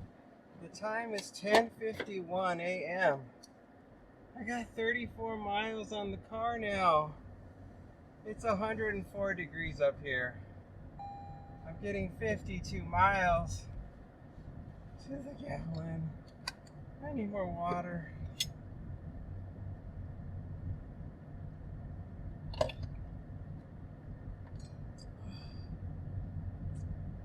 can't believe this couple in their shape, their age, and how out of shape they are. They are doing yard work. They've got to be out of their tree. They're going to end up getting a stroke. I bet you one of them gets a stroke tonight, a blood clot. People that age should not be working out in the direct sun at this time of day. That is so dangerous. That's why they put out these heat advisory warnings. Even for the homeless people now, they've opened up cooling stations at all the libraries where the homeless people can stay there all day long in the air conditioning if they want, and they cannot kick them out. The city has an ordinance that allows homeless people to now go into libraries and community centers and stay in there because they'll die if they stay out in this heat. The only other way they can survive is if they go into the tunnels, which a lot of them do. They go in those tunnels, they live deep underground to stay out of this heat, but that's dangerous. I mean, I guess there's no risk of rain today, but in the summertime we do have monsoon season and we have flash flooding, so it's dangerous to be down in the tunnels this time of year because the rain can come on all of a sudden. You'd be surprised how quickly a storm can be brewed up here. I mean, even right now you would think there's no chance of rain, and then boom, out from the south will come this huge dark cloud real fast, like fast as an airplane, and it just dumps, and the wind goes, everything just goes berserk. But that's the life of living in the desert. There's nothing to hold back the wind, and we live in a valley. There's super high a mountain range to the west of us, and there's another mountain range to the east of us. We're caught in this really narrow valley of mountain ranges that surround here, and when the wind gets trapped in here, look out. Something's coming in. $4, 5 miles. I guess I can go.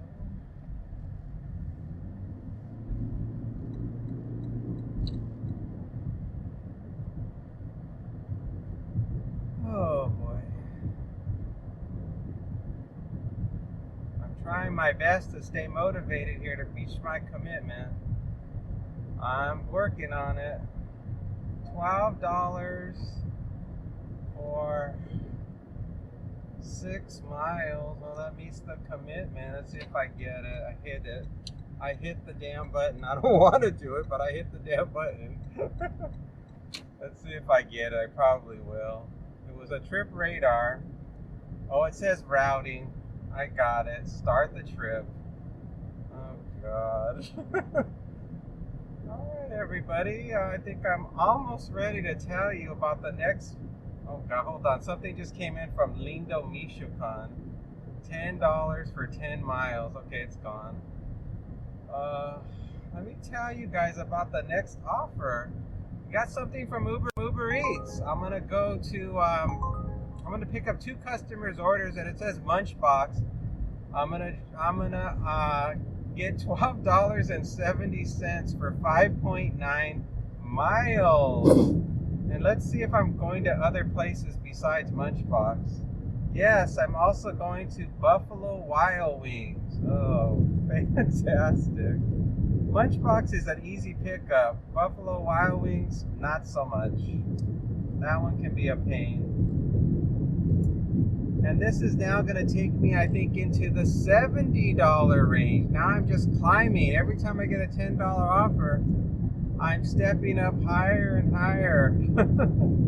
Getting closer to 100, but I won't make 100 because in the next hour I'm shutting this app off. This could be the last one if it takes a long time to do. But more than likely there'll be one more after this, and then I'll be done. And it ain't gonna be no Costco. It ain't gonna be no hard delivery. It's gonna be something simple, something manageable. That's all I know. Whew, gosh darn it, this job. How do you guys work all day doing this job? I give you guys so many props. How can you do it? I can't do it. I mean, I've been working since 7. So, yeah, it's like a 5-hour day I've been working. 5 freaking hours. That's long enough. And most of you guys, I watch you on your videos, you usually work 8 to 10 hours, sometimes 12-hour days.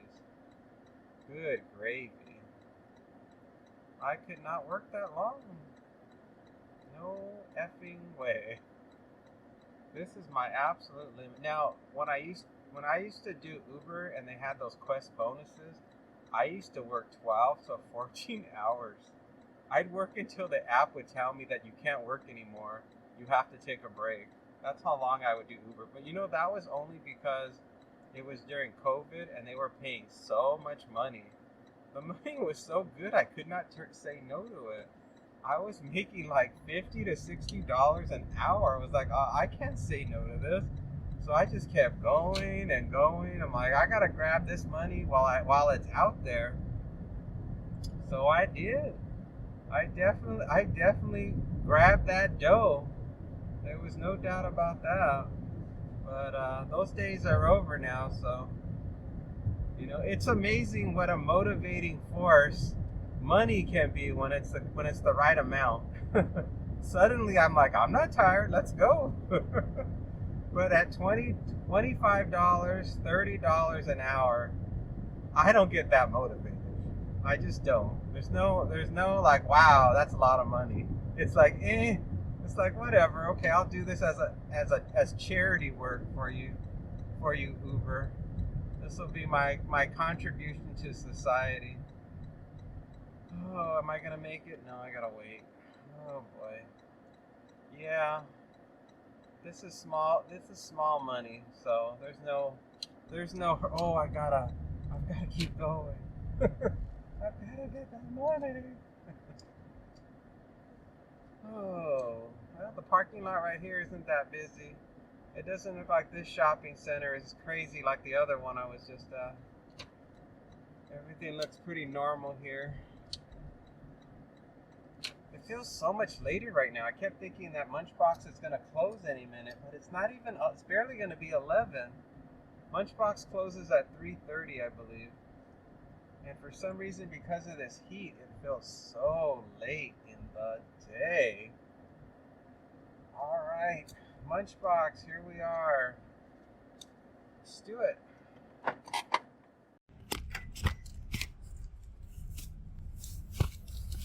Oh boy. 5-minute wait for the order. I'm busy. I just got an add-on to the order. I'm gonna be getting an additional $7.70 and having to drive an additional 4 miles. It's Buffalo Wild Wings, so there's 2 orders I have to pick up from Buffalo Wild Wings. Oh my goodness, things are really picking up. I'm pausing, I'm unpausing and repausing my DoorDash. That's the best way to go. It's saying to go out this way, so that's the way I'm gonna go. The food was not ready, which was a surprise because Munchboxes usually they're so fast, but not today. Today the food was still being cooked while I got there, so I had to take a seat and wait. And the employees looked so tired and so hot. That place was like an oven. The air conditioning was not keeping that place cool today. No, sir. That place was hot. I would not want to be working in that place today. Come on, guy, let me in. Oh, unbelievable. I can't believe this guy didn't let me in. Oh. It's like, why do you gotta be like that, guy? 1 second is all he had to do is just to let me over. Oh, people, what are you gonna do? We're traveling just 0.7 miles to the next destination. which is gonna be Buffalo Wild Wings. And since it's 2 orders, it's 100% not gonna be ready. 100%. So I'm not even stressing about driving fast or trying to hurry up and get there. I'm not worried about red lights. There's just no point. No point at all. It's not gonna be ready. Time is 11:06. It's 102 degrees. I got 37.5 miles on the car. Getting 54 miles to the gallon.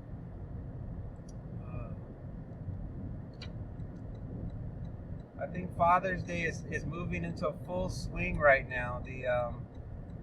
I'm such an early bird that most people on a Sunday most people here don't even wake up probably till around 10 o'clock. The average person on a Sunday. And me, like a dummy, I'm awake like at 2:30 in the morning on a Sunday. And I don't know if that's ever gonna change or not. I think for whatever reason, this is just the way I'm always gonna be. I'm always gonna be an early to bed and early to rise person. I was looking on my DNA thing, they have these DNA things. I was looking to see do I have a hereditary trait of waking up early in the morning? And it said no. It says I have the trait that I should be a night person. And I'm like, well, that's wrong. I'm 100% not a night person. I go to bed like at 7 or 8 o'clock, and I'm up like at 2 or 3 in the morning. But maybe that's considered still night. Maybe that's, now that I think about it, 2 or 3 o'clock in the morning is still technically nighttime. So maybe the DNA thing is correct. Maybe I am a night person. I'm just an extremely night person, and that's why I have to wake up in the middle of the night. That's starting to make a little bit more sense to me. I do come from, my ancestors all are farmers, so on both sides of the family are agricultural people. I have an ancestor, my great grandfather, he chopped wood. So he worked in a forest and chopped wood in New Mexico. So there you go. Oh, we're here. Let's go in. There's a 5-minute wait on one of the orders, but it's nice in here. It's so cool. They have good air conditioning here at Buffalo Wild Wings. So I'm good. I've been waiting now almost 10 minutes for one of the Buffalo Wild Wings orders. But I'm not in any hurry. And I'm not even that particularly concerned about, the risk of the tip being lowered, because I already hit my goal, and I'm just gonna chill out here till whenever it's ready. I'm hoping it takes a long time so the clock runs out, and it'll just be noon. I will have met my 12 o'clock goal.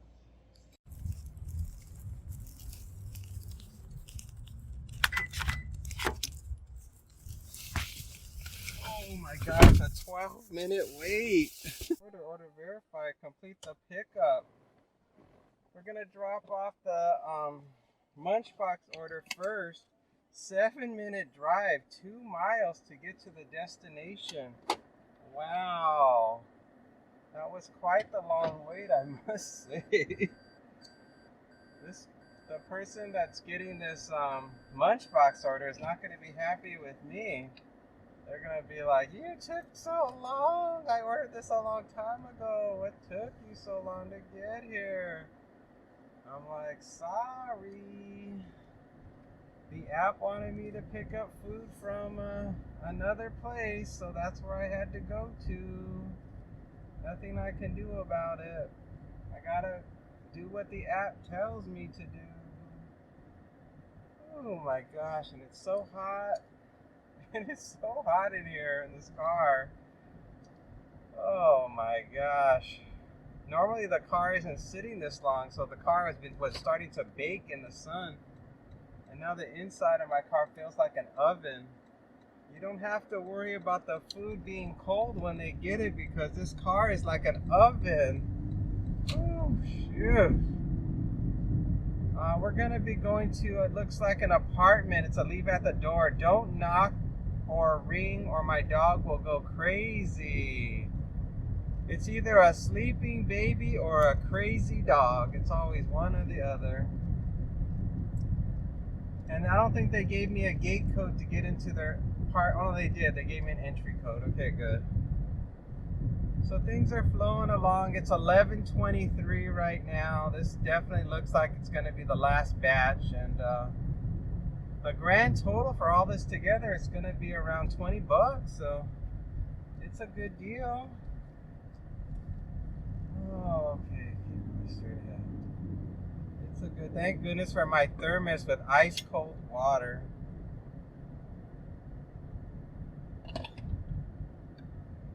The car may get hot, but my water stays ice cold. Oh my goodness. Yeah, I got 3 customers' orders in here. I don't know where I'm going to be at money-wise now. 70s, 80s, I don't know. I have no idea. Right now I'm just going with the flow. I'm not trying to resist what is happening. I'm just going with the flow. So I'm doing whatever the app tells me to do. I'm just doing it. I'm not gonna try to find shortcuts. I'm not trying to play games with dirty dashing or whatever that people do.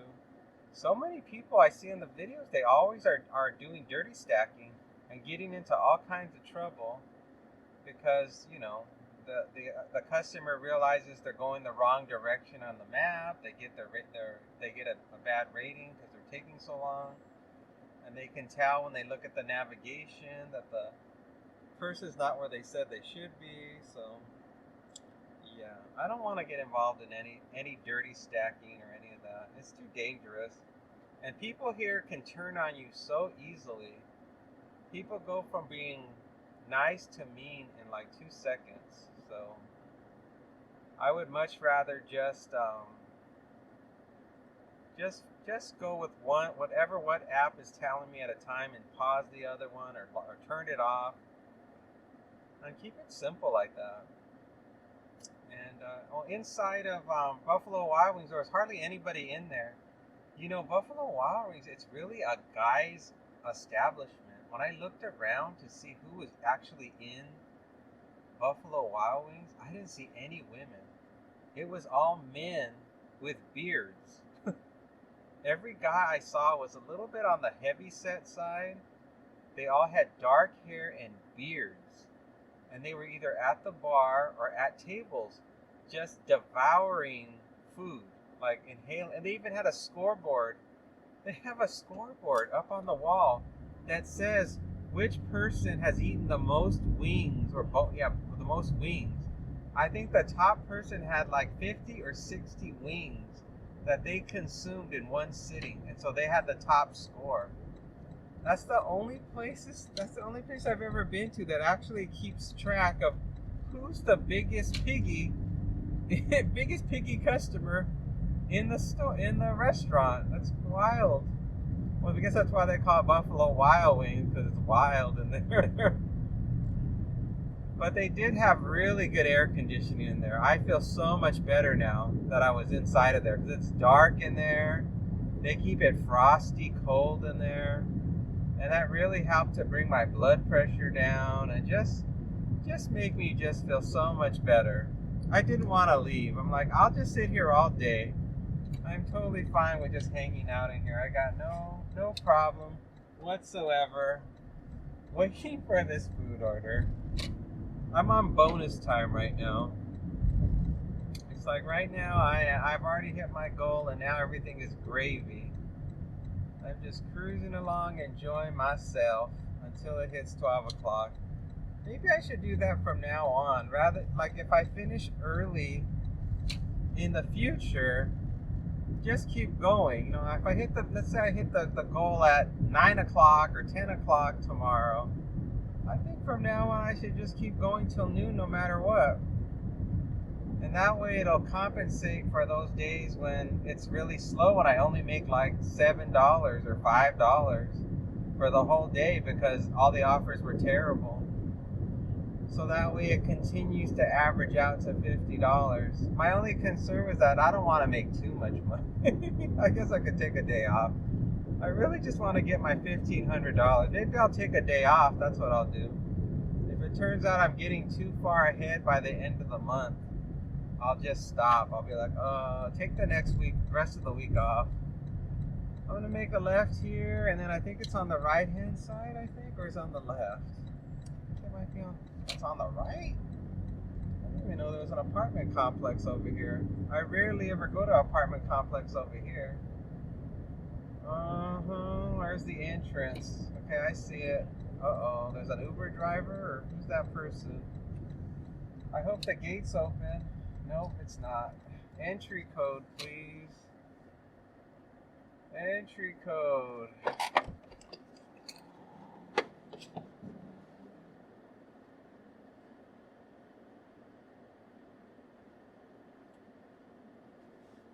It worked. The code worked.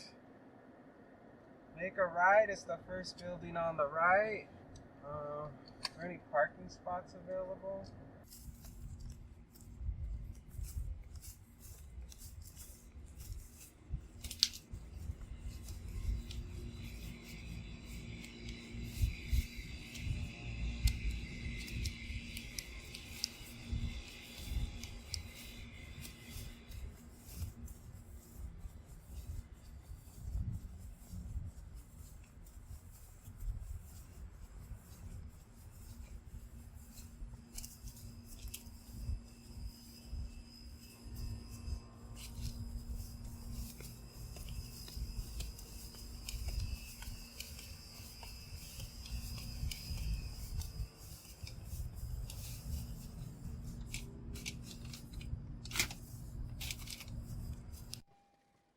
Get in my box here.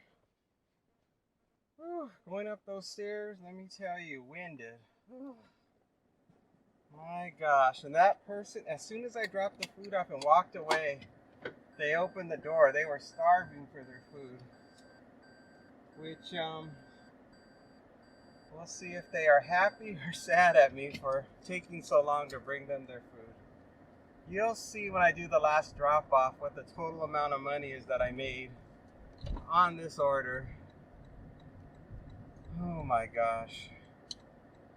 Our next one is going to be a house, 4 minutes, 1.5 miles from here. It's a leave at the door. Ring doorbell and leave at doorstep. Ring doorbell and leave at doorstep. Okay, I can do that. Oh, man, it's hot. 105.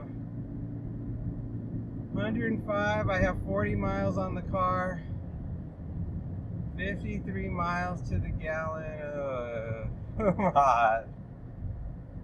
Whew. It is hot. And the parking was so bad inside that complex. Everybody's home today because it's a holiday. So everybody is home in these apartments, and it's very hard to find a parking spot. Okay, don't forget to ring the doorbell this next one. Don't forget. Whew, shoot, I'm hot. It seems like every time I'm driving, the sun's always on my side of the car and the other side is shaded. I don't know why that is. Oh, maybe it's just my perception. Okay, we're getting close to making a right. 0.4 miles. We're getting close. 106. The hottest I've ever delivered in was I was delivering Amazon packages in North Vegas. The thermometer said 125. It was so hot, the asphalt was smoking, and I had to change my shoes because my shoes were not protecting me from the heat of the ground. I had to put on these real thick boots so that the heat wouldn't penetrate to my feet. That's how hot it was. It was bad. Extremely, extremely bad. My turn. Oh. I think that the last delivery is going to take me back into my zone. As I recall, the cross streets looked like it was on my way back to near my house. So I was very happy about that. But I'll know for sure once I drop this off. Once I ring the doorbell and leave it at the door. Turn here. Okay. And then go straight ahead. Watch out for terrible drivers. Okay. Watch out for the huge speed bump coming up. That's going to be on the left hand. Hey, this is a big speed bump. Thunk. Thunk. Alright. Let's get ready to start looking. I think I'll just park here on the right. I don't want to get hit. Yeah. Where is it? Is this very last house? Oh, I'm gonna park. This is dangerous to just pull in front of their house. Let's do it.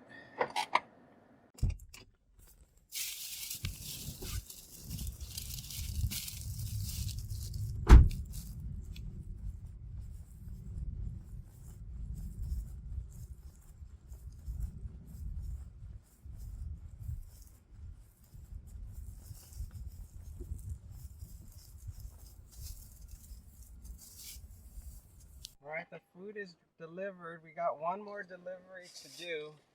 11 minutes, 4 miles. It's a house.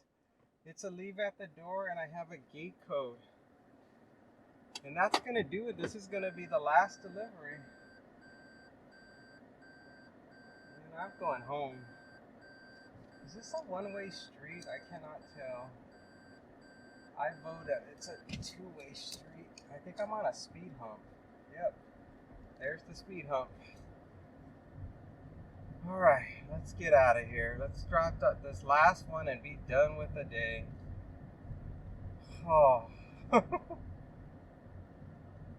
day is kicking my butt. Ooh.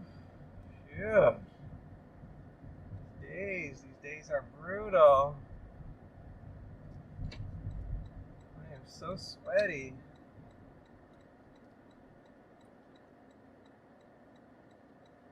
The hard part about all this is the heat, man. The heat really makes this job so brutal. So difficult to do. And no matter what, the sun is always on my side of the car. Why? Why can't the sun for once be on the other side? This guy really doesn't know where he's going. Who's next? Who's next? I'm next. Me, I'm next. These four-way stops are always so confusing. It's always hard to know who's gonna go next. Oh God. Finally, the sun isn't on my side of the car. Finally.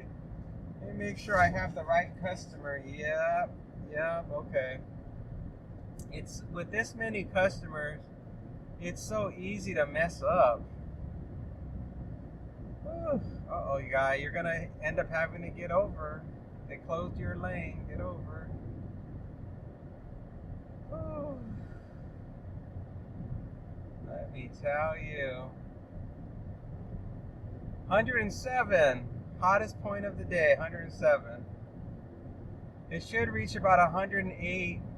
No, today it's going to reach 110, so I'm not going to be here to experience that, thank God. Every degree it goes up, you can feel it. It's not my imagination. Every degree feels different than the previous degree. Woo. And the air conditioner has a harder and harder time keeping the car cool because it's just so gosh darn hot.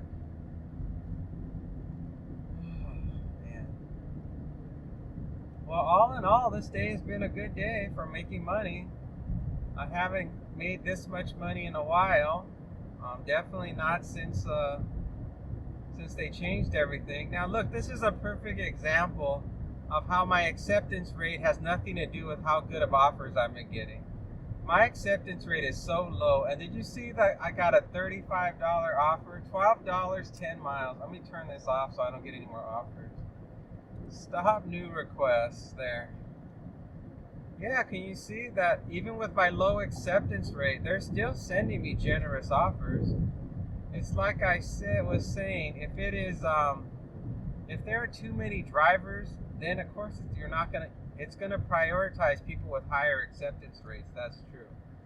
But if all things are equal, I'm gonna get high paying orders. There's just no ifs, ands, or buts. That's what's just gonna happen.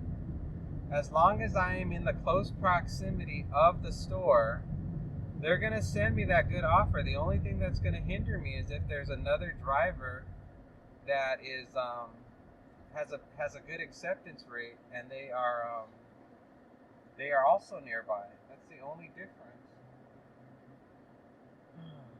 So yeah, but my acceptance rate will be improving because I've changed my strategy. So now that I'm dropping the decimal point, I think that's going to help me out. I think that's going to really help to improve my acceptance rate. So we'll see how it goes. I think it could easily go from maybe I'll go up to 25%. Maybe I'll go from 8% acceptance rate to 25. I think the minimum though to get better offers for Uber Eats is 30. I don't know if my acceptance rate will ever be at 30. I don't know. It's all random. I'm sure even these people that have great acceptance rates, it doesn't last because eventually you have a day where the offers are so terrible, you're hitting that X button all day long because they're so awful. You're like, there's no way you'll accept it. So, yeah, that would lower the only thing you could do is shut the app off and just, don't use it. But then you don't know what the next offer is going to be, so you have no choice. You've got to play the game and keep fishing for offers and hoping for the next one that comes in is going to be acceptable. Ooh, it's now solidly at 107 degrees. My feet are sweating because the heat, even though I'm being air conditioned in the car, the floor of the car is radiating heat. So my feet are hot from the floor. The asphalt underneath the car is radiating upwards through the floor of the car, through the floorboard, and that's why my feet are sweating. And the air conditioner, I thought I set the air conditioner to auto. What happened? There. Okay, I was like, what is going on? My air conditioner was set to something else. I must have bumped it. Oh, please, am I there yet? 3 minutes, 1.6 miles. It's 108. 108, everybody. It's 108 degrees. Oh, God. Please don't go any higher. It's so hot. I think when it gets to 110, it starts to flash like a warning, like you shouldn't be on the road at this temperature. It's bad for the car. There's actually an alert that the car will give off saying, this is detrimental to your car. Do not drive for long distances if it's 110. I think it'll still go. The car's not going to go kaput, but it's just you're not doing something that's beneficial to your car by driving in heat that's that extreme. So I've got to get out of here. I've got to wrap this day up. Man, I thought this was going to take me closer to my house. We're going way up into the hills. Oh boy. What a mistake. Maybe I shouldn't have taken this last one. Oh gosh. And it's the customer that I was waiting for the longest. This customer is the one that I was sitting inside a Buffalo Wild Wings waiting to get the order. Gosh, this guy is really just going the speed limit, isn't he? I think I'll go a little bit faster. I'm like, I don't like pacing the car next to me. It makes me anxious. Like they want to get over. And sure enough, look, they got over. The moment I passed them, they got over. Oh gosh. What's going on here? There's a bunch of cones.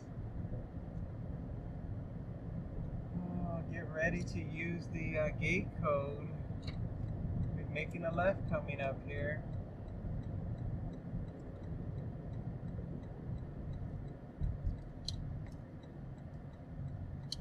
Oh, here we are. Gate code is. I can't read it. I'm so tired. Uh-huh.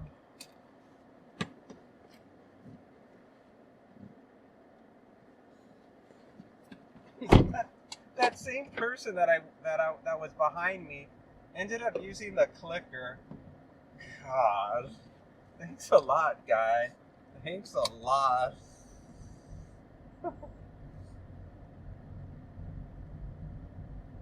People, and then when I went inside the gate, the guy to the right, he had a stop sign. He was gonna blow right through it because he thought I had a stop sign and I should wait. Even though he had a stop sign too, he was gonna blow through the stop sign. Okay, I'm gonna make a left here. It's almost over. It's on the right hand side, the last house at the very end. Leave that door. It's always the last house at the very end. It couldn't be any further down the street. Let's do it.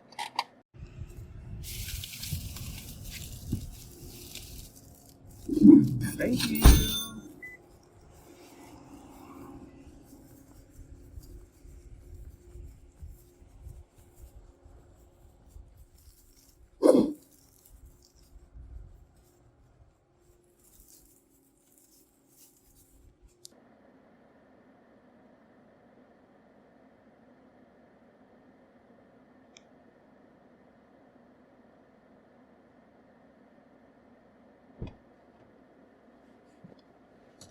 Oh, hallelujah. It is over. 11:48 a.m. and I got about a 10-minute drive to get back home. My God. This heat is brutal. I'm dehydrated. I'm tired.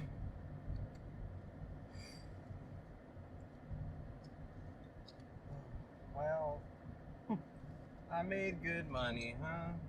I guess. I made good money.